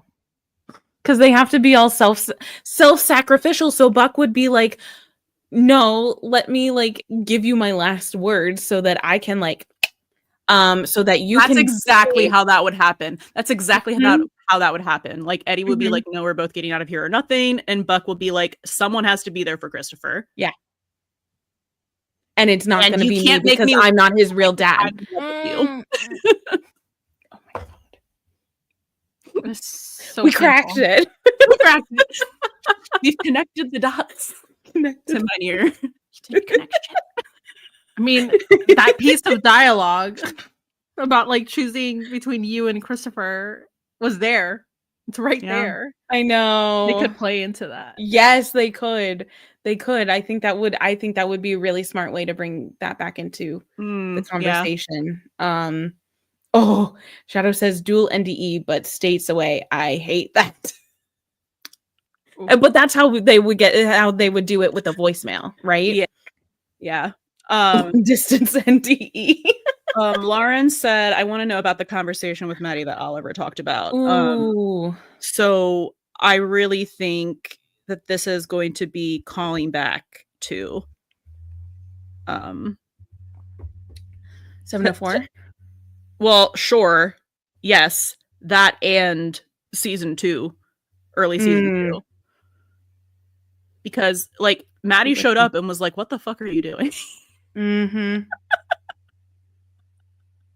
What the fuck are you doing? So yeah, she's gonna come back from going through the horrors And be like, what the fuck did you decide to do? she's like, I have perspective, okay? Listen to me. She's like, the committee did not approve this. I just feel like it would be a callback to like, it would be a callback originally to her being like, you can't just like live in Eddie's house and wait for him to come back because he's not coming back. And he'll be like, I know he's not coming back. And she'll be like, you're doing it again. And she'll be like, what do you mean? She'll be like, you did this with Abby. And he's going to be like, that was different. I thought she was coming back. Right. I thought she was coming back. We were dating, whatever. And she's just going to be like, are you not doing the same thing? She's going to be like, Eddie, no, she's going to be like, Buck, I almost died. Please. Please both be so fucking for real right now. She would pull that card too. Yeah. Yeah. Just your feelings, you know them to be true. I hope season 2 boy crush on Eddie gets a mention. Yeah. She's clocked him from the beginning. Oh, she's known. Absolutely. She's been new. She showed up and was like, your girlfriend left you and is sleeping with men in Europe. Yeah. And then was like, oh, you have a crush on this man. She's like, oh, you've been like in a relationship with him for 7 years. Yeah, pretty much. Mm-hmm. She'll be so tired. Just be like, get your shit together. I don't think you're a fraud. I just think that you don't understand. What is the exact wording that she says to him? Oh, in 705. Yes, it's like, I don't think you're a fraud. I just think you that know your own feelings. I just think you don't know your God. Where's the fucking transcript? Hold on. Oh my god, We've got it. We've got it from our fucking plot device. Plot device episode. Oh, Lauren says, I just think you're not sure of your own feelings yet. Your own feelings. Absolutely. Your she own feelings. And if there's something that you mentally- need to tell Eddie, you will, just in your own time. She's done waiting. Yeah. She's like, you moved into his house? You moved into his house. I almost died. Please get your shit together. I don't want to see you. And it's not going to be tell him, because she's going to think that Eddie moved away for good. She's going to be like, you need to, she's going to be like, I need you to look at this so you can like move on, because you can't do this to yourself again. Yeah. You're doing the same thing, yeah, but it's different. Oh gosh. It's gonna be, oh my god. And if they do what I'm like imagining, which is like been waiting for them to bring up all of these moments and like a montage, like of him like thinking about the things like while like different moments like go through for either his of mind. them. Well, it could be the Glee speech. Yeah. Which I really think that they should use, because it makes so much sense when you're has to come into context. Yes. Context in relation to Eddie. So they can use that. They can use snippets of things Maddie said to him in the past, things that Bobby has said to him in the past. Like, and then like the things that he said out of his own mouth in 704. we're like, earlier in the day, he had lunch with Maddie and was like, I was just trying to get his attention because he wasn't paying attention to me. And then like Eddie shows up at his apartment and he's like, because trying to get your attention has been exhausting. And like, even Tommy didn't believe that. No, my attention. The only time we've all agreed with Tommy. Yeah. We were like, oh, you're so right. Your attention? Absolutely not. And then, you know, we could hear that. We could hear the I'm your first, not your last. Put that into context. Other than the biphobia. Like there's so many things that they could do to have like a scene like that. And that's the thing though. There are so many things that they could do because they've set up so much. Yes. And it just keeps it's keeping their options 7 fluid. and 8. Just from 7 and 8. Like they don't even need to tap backwards. They could. And it's like they're keeping their options fluid so they can choose what to do with it. Because all of this could work, right? In our opinion. And probably y'all's as well. But just speaking for everybody. But oh my gosh. Also, you know, little flashes of the episode are coming back to me.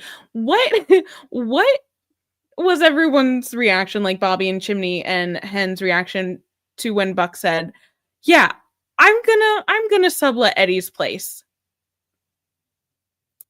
I need to see that. Hen had to excuse herself. She had to excuse herself and call Karen. You'll never believe what these idiots are doing now.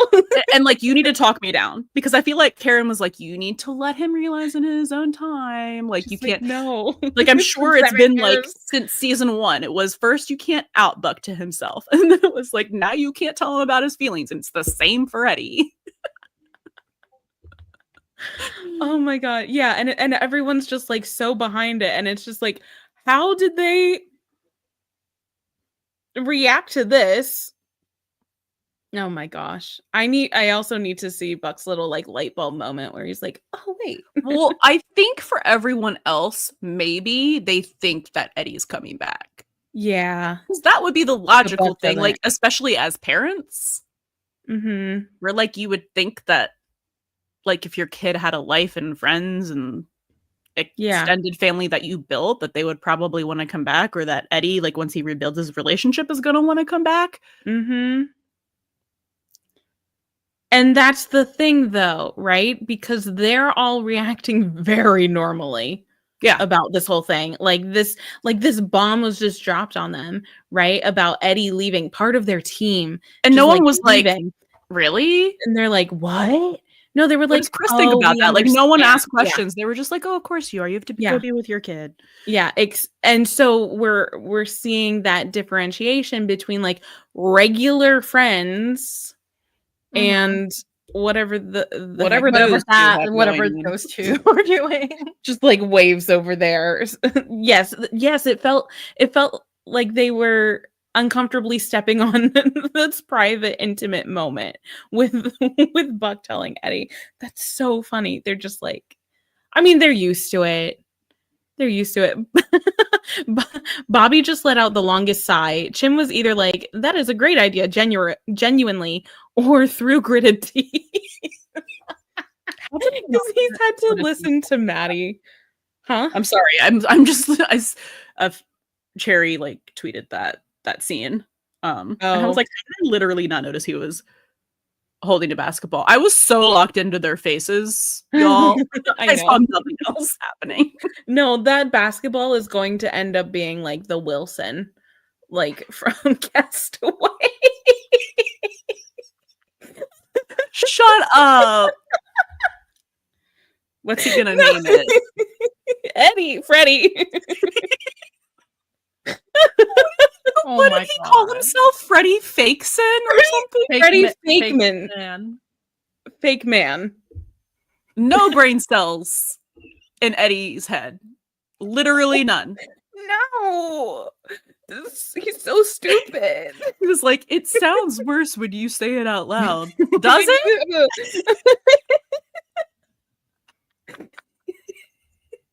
You didn't read it and said, yes, this is a totally normal real name.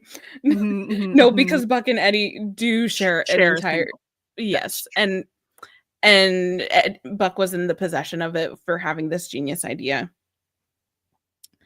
The fact that he knew he could make up that name and Eddie wouldn't blink an eye. He was like, no, I gotta get ready for Freddie Fakeman to come and tour my house.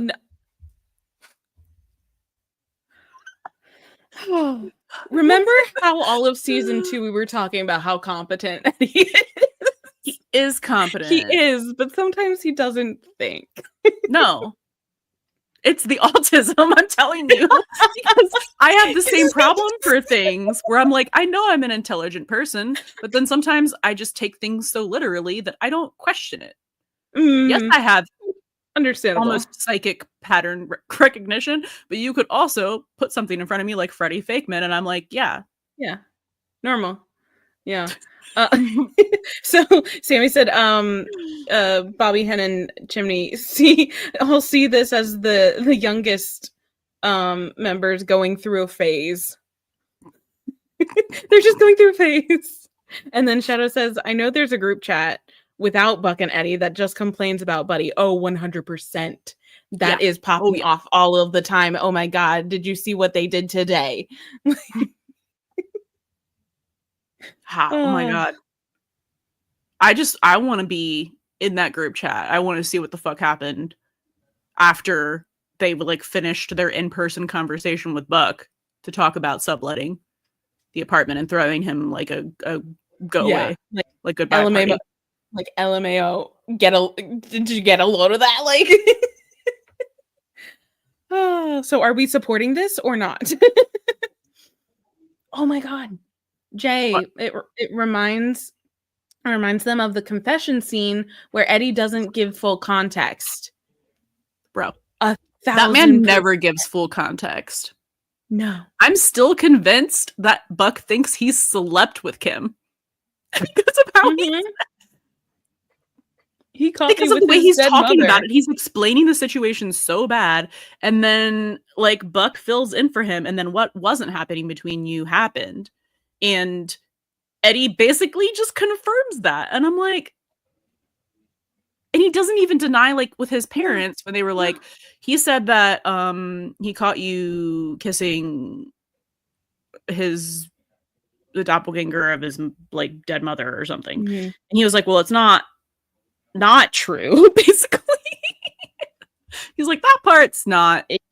He does not give the proper context. And No. the thing is that so much of Eddie, the things that he does when he does not ask for outside input, because he's like, yes, I've decided this, so this is what I'm going to do. So much of that absolutely requires more context because it's so wild. Because he's like, yes, I'm going to decide this and have no input from anyone else. That priest thought that he was digging up some graves. Yeah. Thought he was going to have weird Steve thought he was calling the police. Like, yep. Thought his kid was dead. Like, literally no context at any point in that conversation is given. No. Absolutely not. Oh my gosh.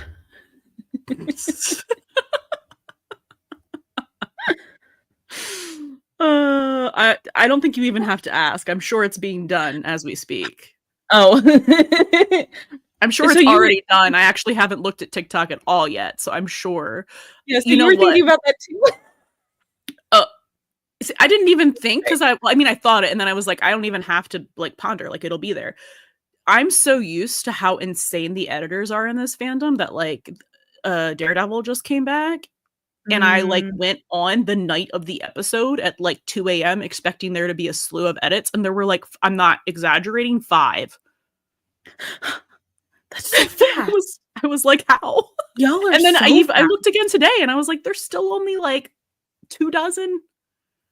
Our editors like boom, like are insane and so talented. As many of them as possible. Yeah. Oh, and thank them for their service. Yes. And Jay's editing right now. Oh my god, can't wait to see what you do. Yeah, me too.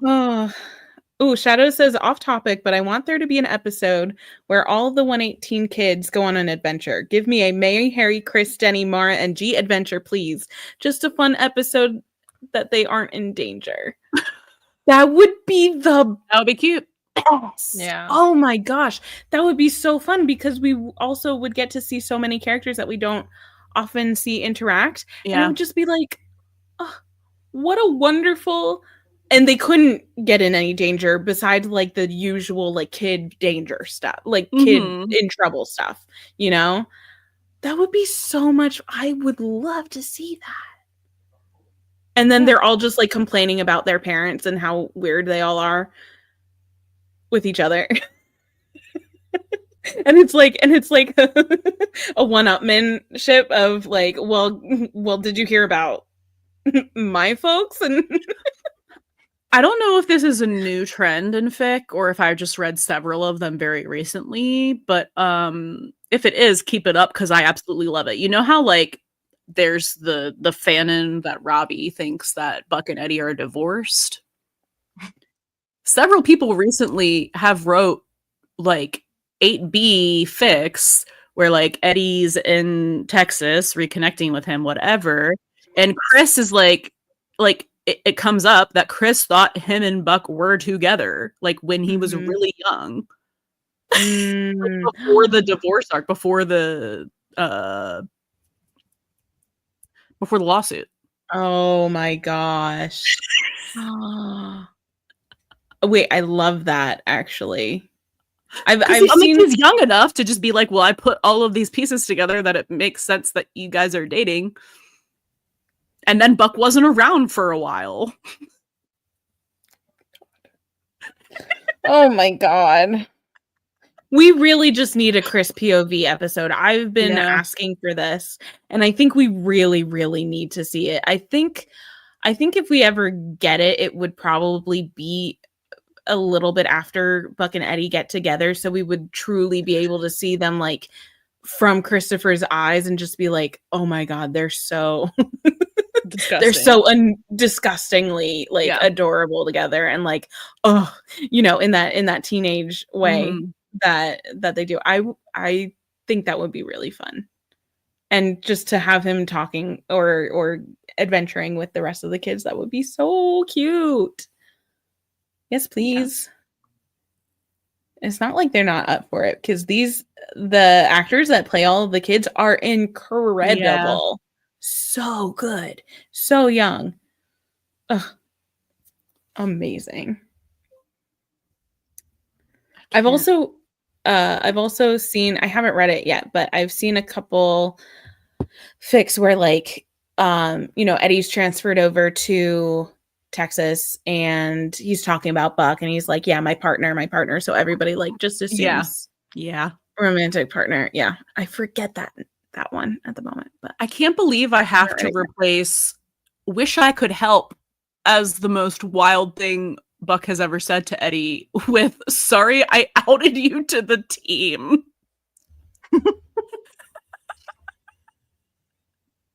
That's just insane work, and I love it so much.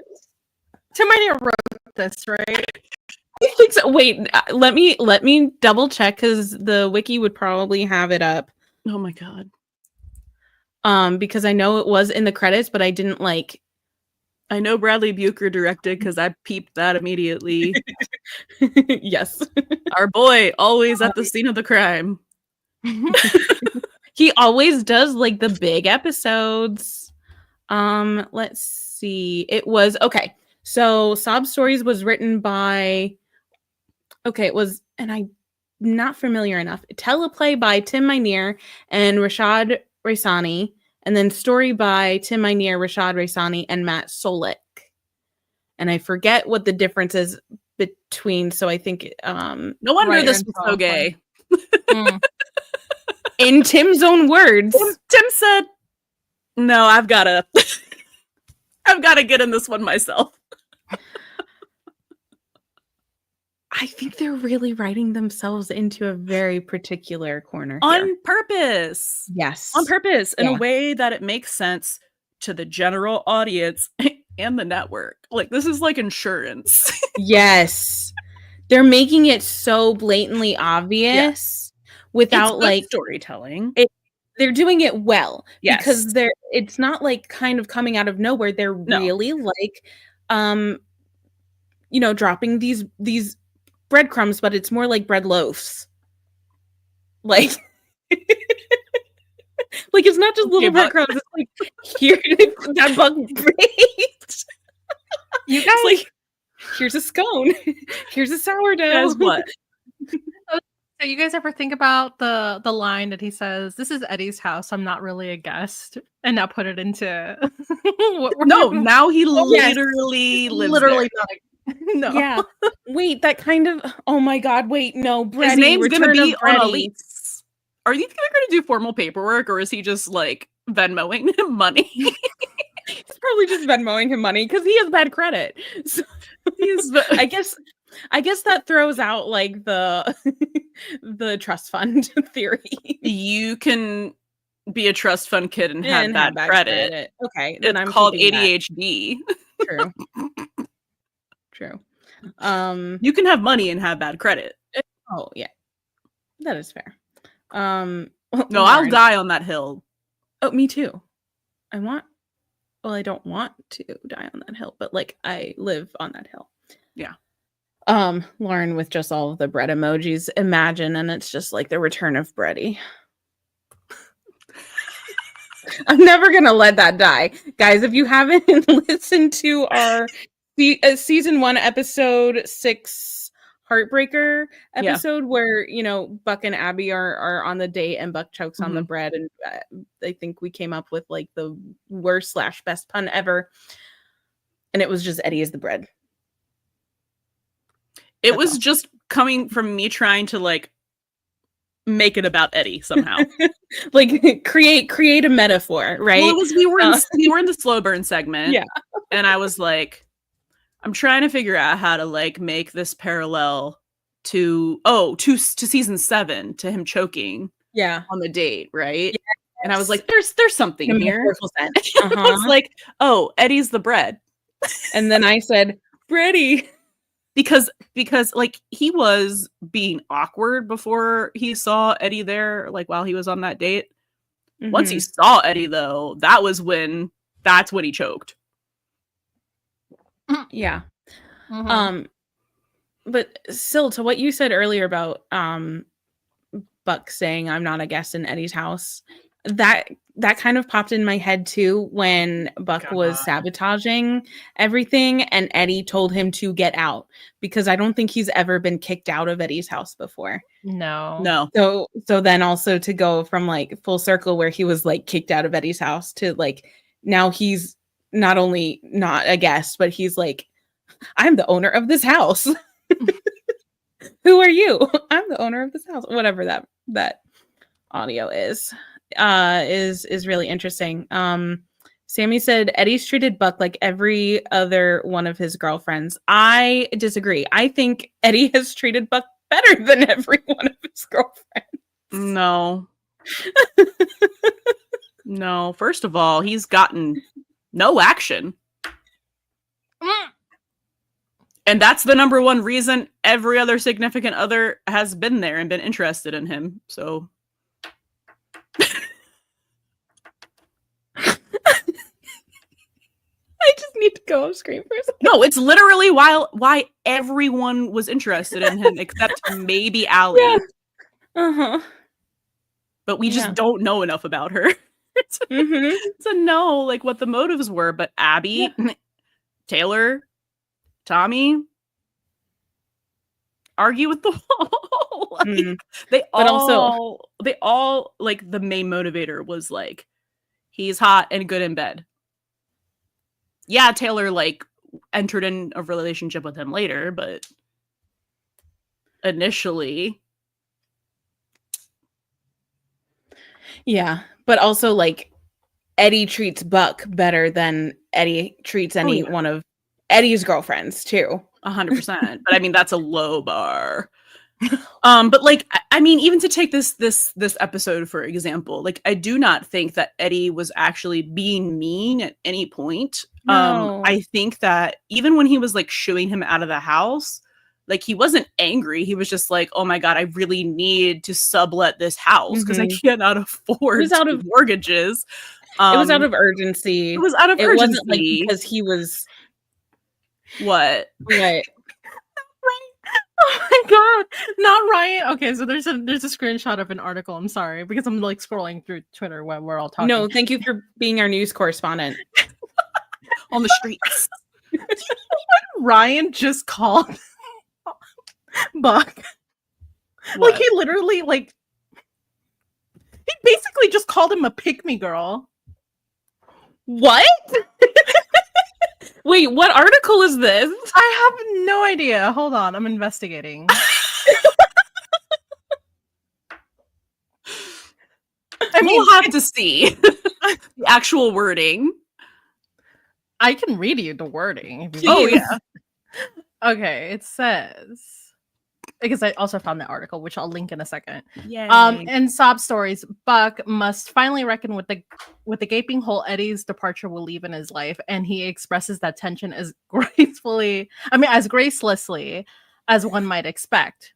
What's the cool term that the kids use nowadays? Pick me. Guzman tells Parade of how he views his on-screen bestie. Called him a pick me girl. He called him a pick me girl, and he said, "What do the kids say nowadays?" Oh God! Ow, my head hurts so bad. How long is this article, Sil? I don't know. I just linked it in our Discord. Oh my God. Incredible! Oh my God! That's so funny. I feel like we're in a different plane of existence right now. Dude, Ryan was very excited for this episode. Well, like I should have known as soon as like we read the part where he told Tim to change that one scene. To yell at Buck basically, and I was like, oh, he really wanted that drama to like be out there to be felt. Remind me of this. I'm sorry. So in that article that we read, he asked him if he could like yell at Buck during that confrontation. Because apparently, like, Eddie wasn't really supposed to be mad anyway. Uh-huh. So I'm just like, oh, he really Oh, no, wanted he that absolutely would Oh. have been mad. emotion. Sorry, I think I zoned out during that answer because I was trying to do things. But oh my god. The thing is, like, even when Eddie is mad at Buck, he's not actually like, because we see him mad. Like, we know what that's like. I don't Just kind know. of, like, exasperated, but not really necessarily at Buck. Yeah, I don't know. It's just Mm. like, I am a very sensitive person, and if my best friend talked to me like that, I probably would not take it personally if I was behaving in a way that made them talk to me like that. Be like, that is fair. Also, I think it's completely normal for, like, when tension and emotions are high to, like, and he wasn't like yelling. You know what I mean? It's perfectly normal to, like, argue because it's like getting out the feelings and the emotions, and, like, that's healthy. Yeah. And I would argue, I mean, I'm not going to argue. As much as I loved seeing what Bug did in this episode, it was literally the most petty passive-aggressive bullshit. So Eddie had every right to react the way he reacted. He was throwing like Buck was throwing a tantrum. Now, do I also think that there's any way that Buck in a million years would have been like, hey, I heard you say this. Do you hate me and want me to die? Because that's how he was feeling. Oh my gosh. As a fellow person who would rather die than talk about their feelings, especially if they're feeling like they care way more about someone than someone cares about them. Yeah, so I don't know. There was just no other way that either one of them was going to react, I think. No. I think he really only got mad after he outed him. Yeah. And then it was like, thanks, Buck. And then he was like so passive aggressive. It wasn't because he showed no remorse for like accidentally doing it. Like, it was very obvious that it was not an accident and that he was doing it because he was. And that's why Eddie was upset about it, because he wanted to be able to do things on his own terms, which is so much of like his, just like generally his issues. Well, and he had no clue that Buck was being a little bitch about a legitimate reason. He just thought that he was like being passive aggressive about him moving to go like be with his son instead of having a conversation with him. He didn't know that he overheard him with like strangers trying to sublet the apartment, and then like leapt to the worst fucking conclusion.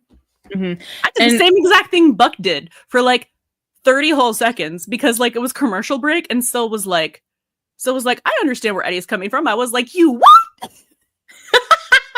It'll be there on our reaction whenever we post Patreon tomorrow. I was next week. So I was like, how are you not understanding what he's saying? You know that sound on TikTok? I don't even know what it's from, but it's like, I'm okay. I'm an adult. That's I was like, oh wait, no wait, you're right. There's logic. I'm coming back down. There's logic back in my brain now, because I was so in Buck's headspace. So angry. I was so in Buck's headspace that I was like, no. And what's funny is like I was scrolling through Twitter and I did see other people react the same way, and I was like, are y'all okay? Take a step back, y'all. Yeah, and it's like he wasn't saying that for Buck to hear it. Yeah. He was saying it because he was trying to sublet a place and trying not to be like, yes, I'm coming. I have plans to come back here soon. That's the logic. Yeah. Was crazy for Eddie to be like, you were spying on me. I was like, you asked him to leave the house literally 30 seconds before you said that, but. Oh, Jay and Lauren said that's Angela from Star Kid and Smosh. Oh, okay. Now I know. Now I have the video in my brain. Yeah. No, but I think it's so funny though, because like how Buck and Eddie just both like because of that communication, they just became like very passive aggressive, very petty towards each other. And that's kind of like we talked about in our Buddy astrology episode, like so much of why they're on the same page emotionally is because of their like water moons, like having that like synchronicity. But like when they're not on the same page, that butts heads. It's so interesting because we haven't really seen that. Yeah. Because they both ended up being like, well, we know Eddie is petty, right? Because like that sass comes out of him, but Buck's petty is more like passive aggressive in like a slightly different way. So to see those like clash like that, yeah, so interesting. So interesting. But yeah, water moons. I'm relating it back to the astrology episode. I don't know. Oh my goodness. What did we even watch? That was crazy. I don't know, but I'm waiting for my pal that I'm pretty sure that I have notifs on to put like that whole episode up. I just don't remember what their username is on Twitter. It's been so long. 3 months.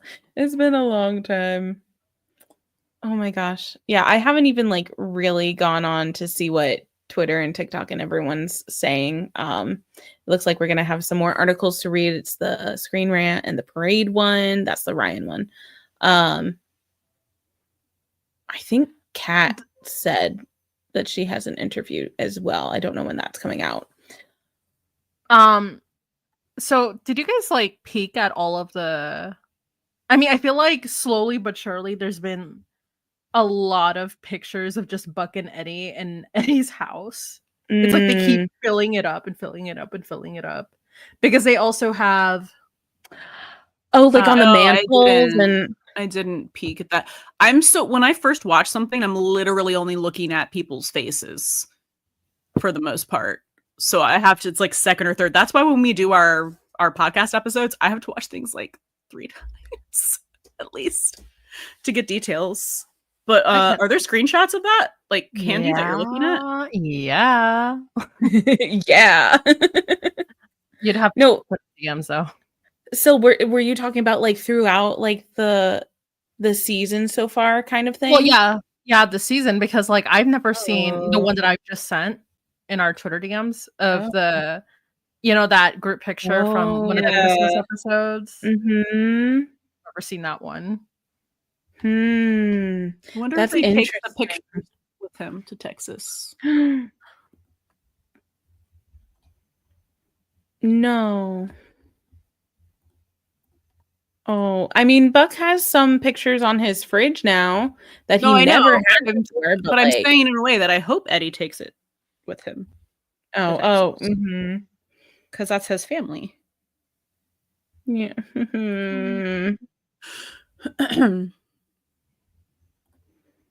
Oh my goodness. I can't wait to see, like, I can't wait to watch this episode again.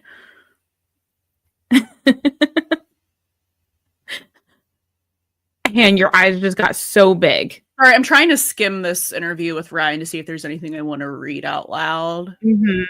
I guess I'll read this one. Okay. As you mentioned, Eddie, as with every character on 911, has changed immensely on the show. What do you think Eddie's greatest evolution is? And Ryan said, I think the biggest thing was he came into the 118 not really expressive and held his emotions and his struggles closer to his sleeve. And then over the course of 7 seasons, we saw the ultimate breakdown with him when he found out he lost some of the people that he served with. And from that moment, I think that was almost a release for him. It kind of allowed him to access certain things that he was holding back. It's been a deconstruction over the last 7 years and then a reconstruction of him. Didn't I literally just say that? We were saying this. No, but like for the podcast, did we record it? Is it in notes? Is it in show notes? It was the deconstruction and reconstruction. Yes. Like literally, word for word. Wasn't not that that's like not something. Wait, a bunch of people have said, was that? Yes, that was. I think say that. It was our season 2 wrap that we just recorded. Yeah. Okay. So that was really recent. Okay. Yeah. Okay. So we did say that. So what I see with Eddie is him living in his vulnerabilities a little bit more confidently, allowing to trust himself a little bit more. And even within this last season, when he's dancing on the couch and everything, finding love for himself finally, without just giving all his love away to either a partner or to his son or to the 118 or saving somebody. So he's coming around to the idea of a full life rather than just so poignant on helping others and not helping himself out. Ooh. Oh, that's good. He gets it. Mm-hmm. Where was this other? There's a great part where he calls Buck possessive. Which I'm like, pot kettle for your character, but hold on, where is it? Incredible. Oh my god.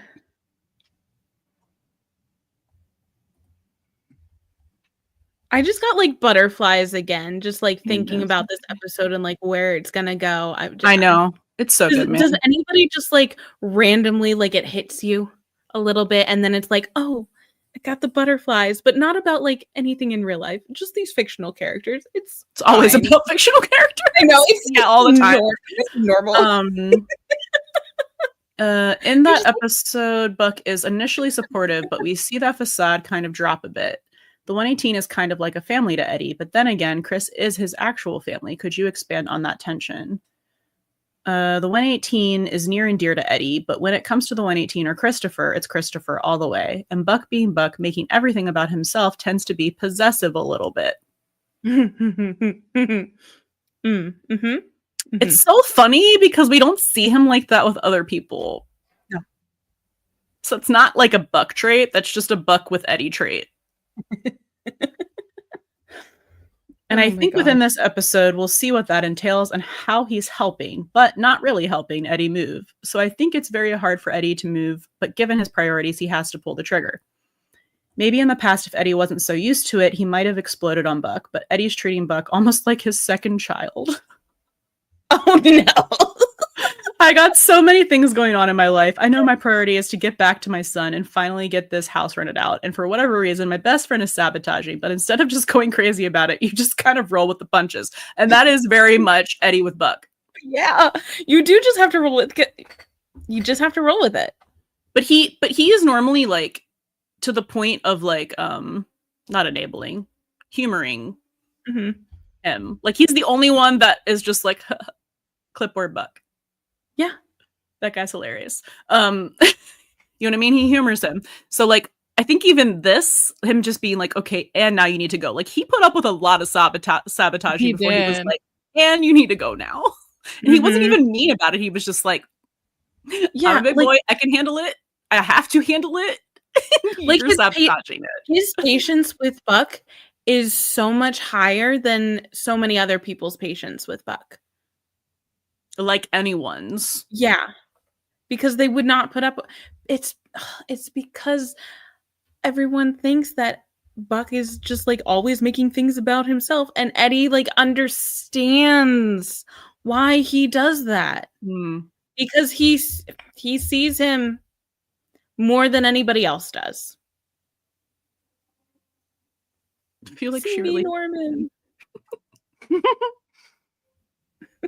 I will always bring that up. It is always relevant because it wasn't Buck actually.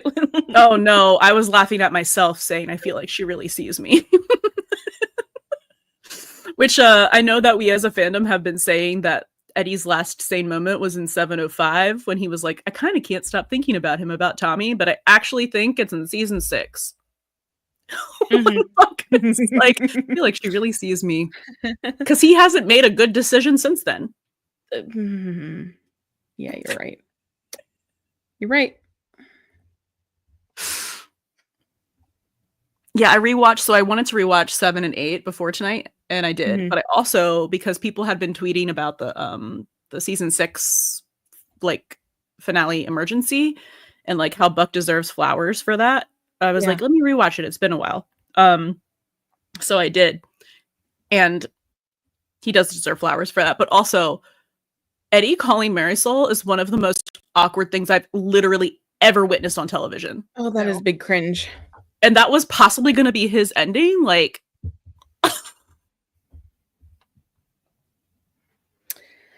I have to laugh because the other option is cry, I guess. We can't talk about that. We'll be here for another 4 hours talking about that specifically. Speaking of, how much longer do you guys want? I think maybe just a couple more minutes. It's 15 minutes to midnight. Yeah. After midnight.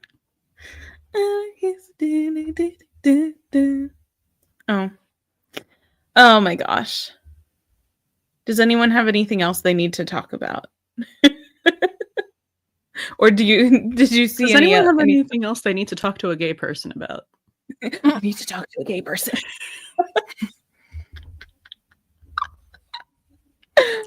Oh my god. It was a wild episode. Oh my god. Yeah. I'm still like, I'm gonna wake up tomorrow and immediately go to Disney Plus because I'm gonna be like, was that actually real? I can't believe I have to go to work tomorrow and thinking about all of this and like be normal in front of people. I can't wait to read some of these freaking codas. Oh, the coders are going. AO3 is going to be down. They're gonna go crazy. Oh, it's gonna be down, isn't it? It's gonna be down. Hold on. Is it already down? Let's look at tomorrow morning. 9 a.m. No, I'm sorry, 4 a.m. Eastern Standard Time. 4 a.m. until 7 a.m. Till when? 7 a.m. Oh, I'll be That's asleep. my prime reading hours. Well, you better download some shit before then, Rachel. Buddy Divorce Era 2.0 was so good. So true, Soul. So true. So true. I'm so excited for this. Yes. I'm just glad that it was like this and not like, I don't even know. Like, I think like the whole, like, you had a theory, Han, like it was like about that it was going to be about because of Kim and maybe even Tommy. And I'm like, I don't want to. Oh, back in season 7? Yeah. Yeah. Yeah, I think that was like my initial thought. Because in my head, I thought that he was going to react more, like, not that he wasn't concerned about the fact that he was doing it and Chris didn't know. But I think I was just projecting how concerned I was onto. I have this problem where it's like I'm buck coded, and sometimes I project what I would do, and then I have to be like, no, walk it back. He's way nicer than you. He's way nicer than you.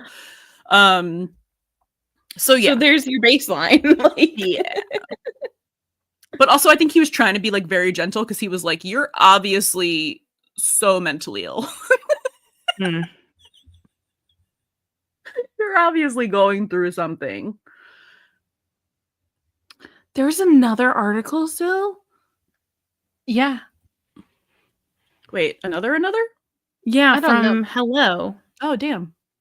Oh my That was God. like short. I don't think there's too much in that one. Yeah, but I didn't realize we're getting so many Ryan interviews. I thought it was going to be all Tim and Oliver. Yeah, me too. Listen, I'm not mad about it.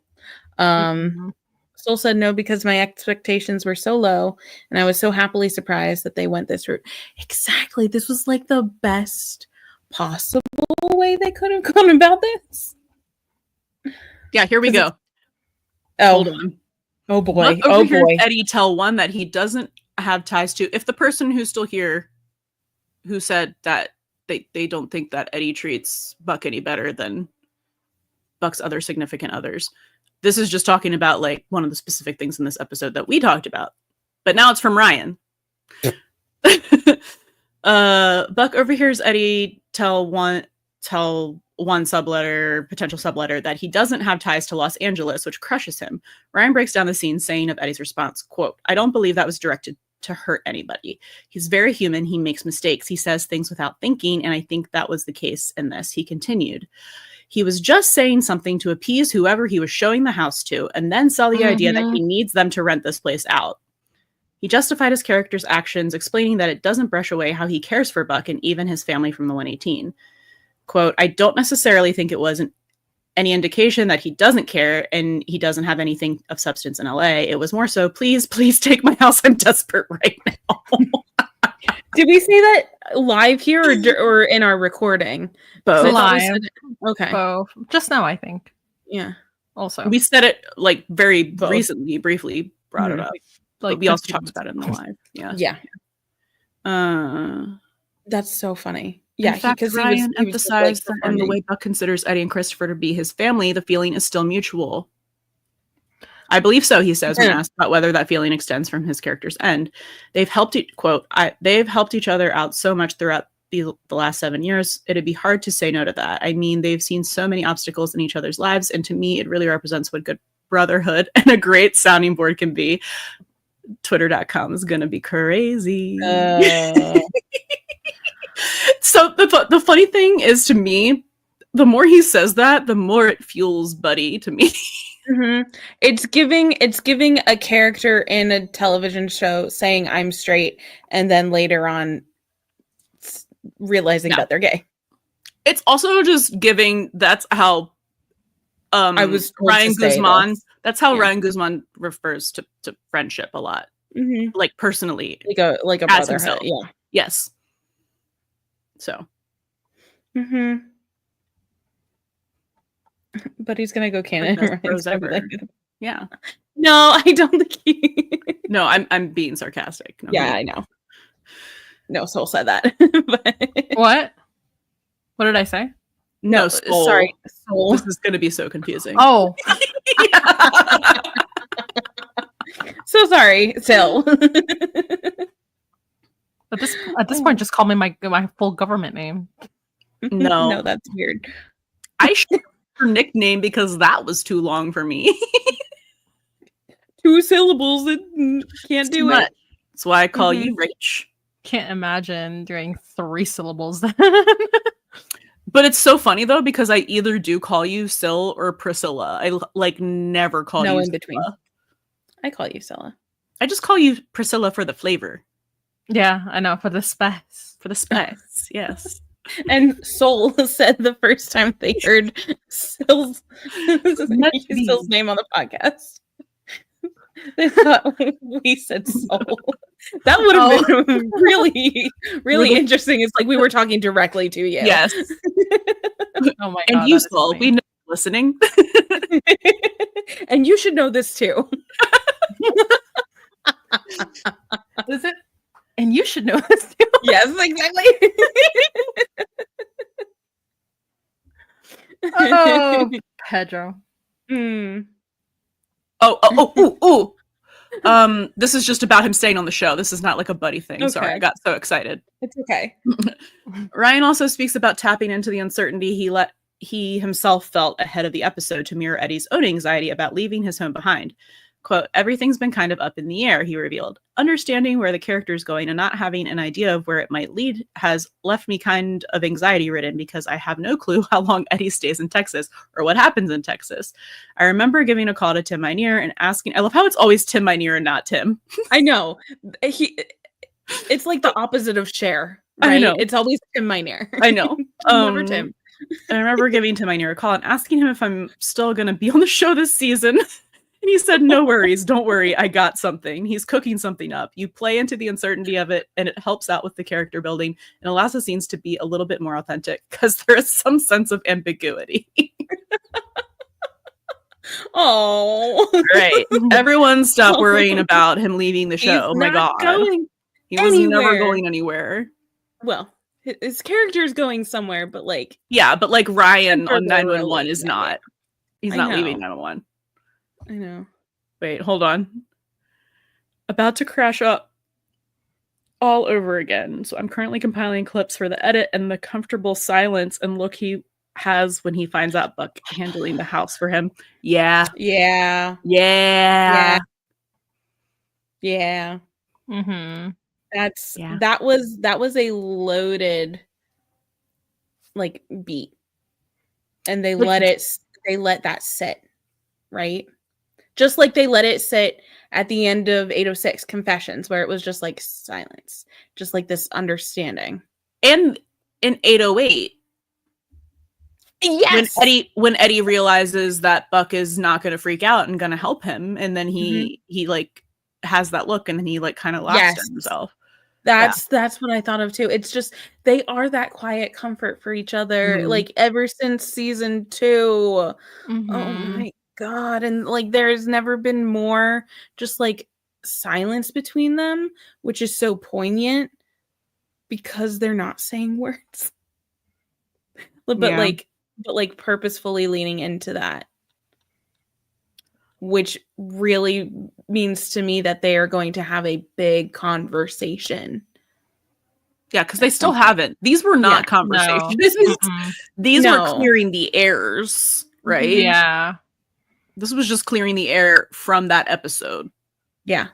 Not of anything else. Like the most they have talked about anything this season was just Buck being like, I'm having a harder time with the idea of you leaving than I would like to admit. And Eddie going, I don't like it any more than you do. That's it. You're telling me that's the biggest like heart to heart we have between these characters who regularly have heart to hearts? I think the closest we got to them having like a true heart to heart was in this scene when Eddie was like, don't ask me to choose between you because I'm always going to choose Christopher. And Buck's like, I know, but it hasn't gone further than that point, and it needs to. So like that's been established. Okay. Now they need to go deeper because like that was already like NDE. It's going to make them. They have to be forced to talk about this stuff because they have to be forced to. Because even if you take out the like the gay, the feelings of it all, it's still a conversation they have to have about Buck's place in their family and Buck's place in Chris's life and the role he has.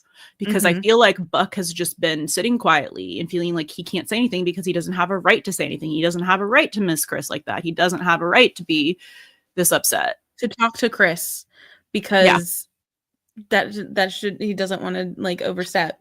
Oliver saying that destroyed me. Yeah, that made me so sad, but I'm also like, no, Makes that's sense, true. But yeah, I hate it. I hate it. I hate it. But I love you. I hate it, but I love you. I know there's another article. I'm trying to find it for you guys, but like I think people are like circulating the screenshot of Tim Minear's answer, and like some people are not happy with it. And I'm just reading it like. And more news at 11. 12. We can spin it in a optimistic, more positive light. We never have to spin things is the thing. Like no. I can't find it though. I've seen it so many times, but because I was just like, whatever. I also just wish people would go into these articles like remembering the fact that like they have to lie. They have to lie. Or be vague because it's a vague. Honestly, it's a vague answer. Yeah, and like, how would you feel even if they came out and they were like, "Yeah, Buddy Cannon, here's the episode, here's the date." Well, Sil, what's the quote? I don't know. I don't remember exactly. Is it the one where he says he isn't Eddie's lover? That's what. No, it's another one. Because I remember us reading here, and I was like, "Well, he's not." Yeah, I was like, "Huh? Why would you put those words together in that order?" To specifically say not. It's almost like we're gonna revisit it later. Yeah. Why point out the is not if not to? Is it the screen? Did I send you guys a Screen Rant? You article? did send the Screen Rant one. Did I don't think we read it. That one is with. It could be that one. Yeah, that's with Tim. Does the screenshot have like a little gray box with italics quotes? That's the Screen Rant one. Yeah. I'm learning which ones to I'm learning which screenshots belong to which outlets. That's how much I've looked at the press All right. articles for this podcast. But What's the thing that people are upset Yeah. about? Let me Or are we see. just skimming Finally this? opened. Hold on. It was something about Buck. No, not this one. Not that The one. chimney I feel and like Buck this. walk through fire for Maddie. No. Hmm. Oh, here it is. Is there anything you can tease about the exploration of what Buck's feelings are? Oh, And Tim Minear says Ah. Buck has a lot of trouble letting go of his best friend, and him moving back to Texas. I'm just going to let the episode speak for themselves. I just don't want to suggest that we're going down some road that we're not actually going down. Mm. And people took that as like immediate. Oh, he's saying, but he's closing. Like No, it's not happening. He's not saying. He said that because he can't say that it is happening. Well, I don't even think it's referring to that either. I don't No. think it is either. Do you think it's referring to? I don't know, actually. I don't know. I mean, it's like I said, it's vague. It could go any way. Just don't see it as we're not doing Buddy. I see it as like one way that you can take this is Eddie actually moving for real, which they're not actually doing that. So No. Yeah. Interesting. I don't have a problem with that. We can. I lie. don't either. Whatever. We know they're obviously going down a certain path, so it's fine. The only other option is that it's bad storytelling. Yeah, because they wrote themselves into a fucking corner. But like, It's not even bad storytelling. Yeah. It's like malicious queer baiting, and I do not think they're doing that. I don't. And I don't like, think they for a want second that think kind they're of doing press. that. No, No. They don't want the supernatural treatment. absolutely They not. don't. Oh my god. Learn from their mistakes. Yeah. They've Yeah. observed, they've learned. Mm-hmm. I don't think that's the thing. Yeah. Anyways. I just think people, I'm just going to say this. I just think people would like find fandom more enjoyable in general if they didn't just like jump to the absolute worst conclusion Have fun all the with it. time. Be whimsical, be silly, be goofy. Yeah. Like in almost any other fandom I've been in, I would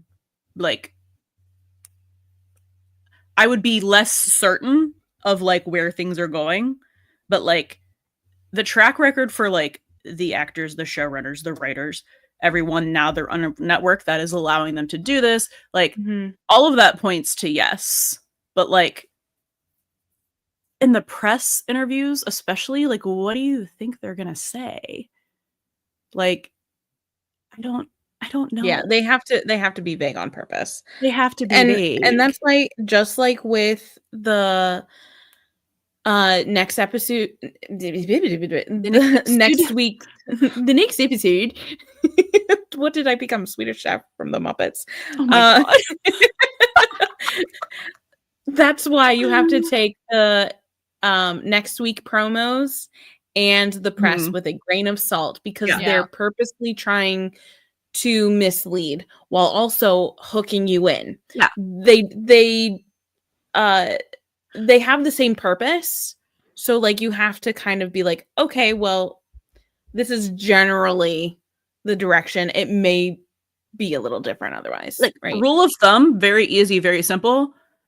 Anything that's about speculation, you should approach with speculation. Because that's all this is when it's about speculation, that's marketing. That's marketing. That's Marvel being like, we're here to do a press tour. We can't tell you anything about this movie, but we're here to promote it because we want you to watch it. So then what the heck do you talk about, right? You find other ways to talk about things. Yeah. And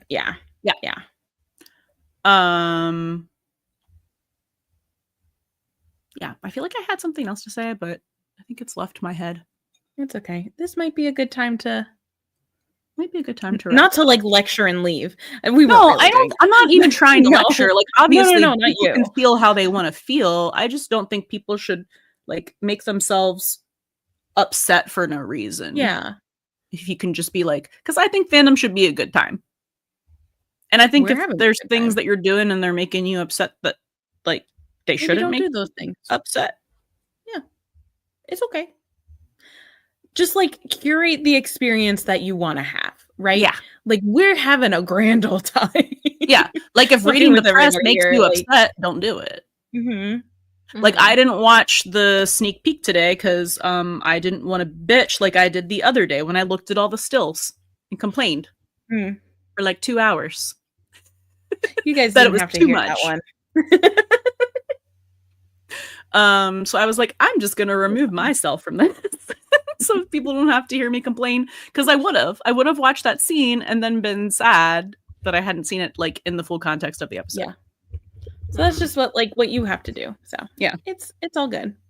But this was a crazy episode, and I am Cloud. Cloud just joined, but we're gonna sign off. I'm so sorry. So sorry. But it'll be up on YouTube. You can go back and watch the however fucking long we've been talking, almost 2.5 hours. Yeah. If anyone ever misses a live, we keep them up on YouTube. I think so Twitter keeps them up too. I just don't know how long they stay there. I don't know if they're there for like forever, but like you have to scroll through the entire feed to get there. I think I can also post the Instagram ones as well, but those are just like very long. So we'll look into that. But definitely YouTube. I think we're going to try as much as we can to live stream after each new episode. So again, between like 9:15, 9:30 Eastern, after like every Thursday. Don't know how long we'll be able to every single time. Yeah. It might not be this long. Varying lengths. Yeah. But we will do our best to hop on. And also I think we try to go live maybe a little bit before we're recording. Those are usually on the weekends, sometimes Saturdays, sometimes Sundays, depends what the schedule is. Saturday, but yeah. But we'll try to like give you a little bit of a heads up. But just so you know, to look out for it. And if you want to vote on the topics that we talk about on our Saturday live streams, you can join our Patreon, and you also get a bunch of other stuff like our live reactions the day after. Like I'll post the one from tomorrow onto Patreon, unedited. It'll go up on YouTube like next week, and it'll be super cut down. Yeah, depending on how when the copyright. The copyright release normally takes a while. Yeah, but then so we have and then you get like a bunch of the stuff that we cut out from episodes, like we don't talk long enough, and it's mostly just you like want more of us, like personal anecdotes, like really silly, goofy tangents, outtakes, bloopers. Sometimes it's even like show related things, but we were just like, this just didn't. It doesn't fit, make sense, or belong here at all. But we're like, it was a good thing to say. So yeah. Thank you guys so much. I feel like there's another thing. Isn't there another thing that we do? Oh, that's hiatus. Oh. During hiatus, since there's no new episodes to react to, we'll be posting bi-monthly reactions to Oliver and Ryan movies. Filmography. Yeah. And then you can join our Discord. You can talk to us there. Yeah. If you are tired of hearing us talk. But yeah. Regardless, thank you for joining us here on live. We love talking to you guys. Yeah. And hi, Matthew. I'm so sorry. We're literally just logging off. But you can go watch this on YouTube. We are feeling great after that episode. Yeah. We're flying high. We're so back. We're so back. We were never not back. It's just like we're even more back. We're like Yeah. actually back because the hiatus has ended now. Not in like Not in the it's so scale. over. It's We're so so over, back. we're so No, back, in like yeah. in like a we're actually back and hooray. Can't I don't wait think for we've had it. It's so over no, not since really. we joined. We didn't. We haven't been Don't here that long. jinx So it. sorry for you guys. We'll fix it. Matthew finished their live too and defying gravity, holding space for Buddy. Absolutely. No, I feel like we've been doing that this whole time, just being like, what world are we living in? But yeah, we will. I'm sure we will be discussing more about this. Especially once we watch it again. Yeah, we need to. Still feels watch it again. fake. Yeah, it gotta feels rewatch like it. something we've just imagined. It feels like stuff that we've been talking about for the past 100 days. Because it is. It is. All right. All right. For real. It does feel like a fever It does dream, feel the like a best. fever dream. Best kind of fever dream. And we're really excited, nervous, terrified about next episode. That's going to be a lot. But yeah.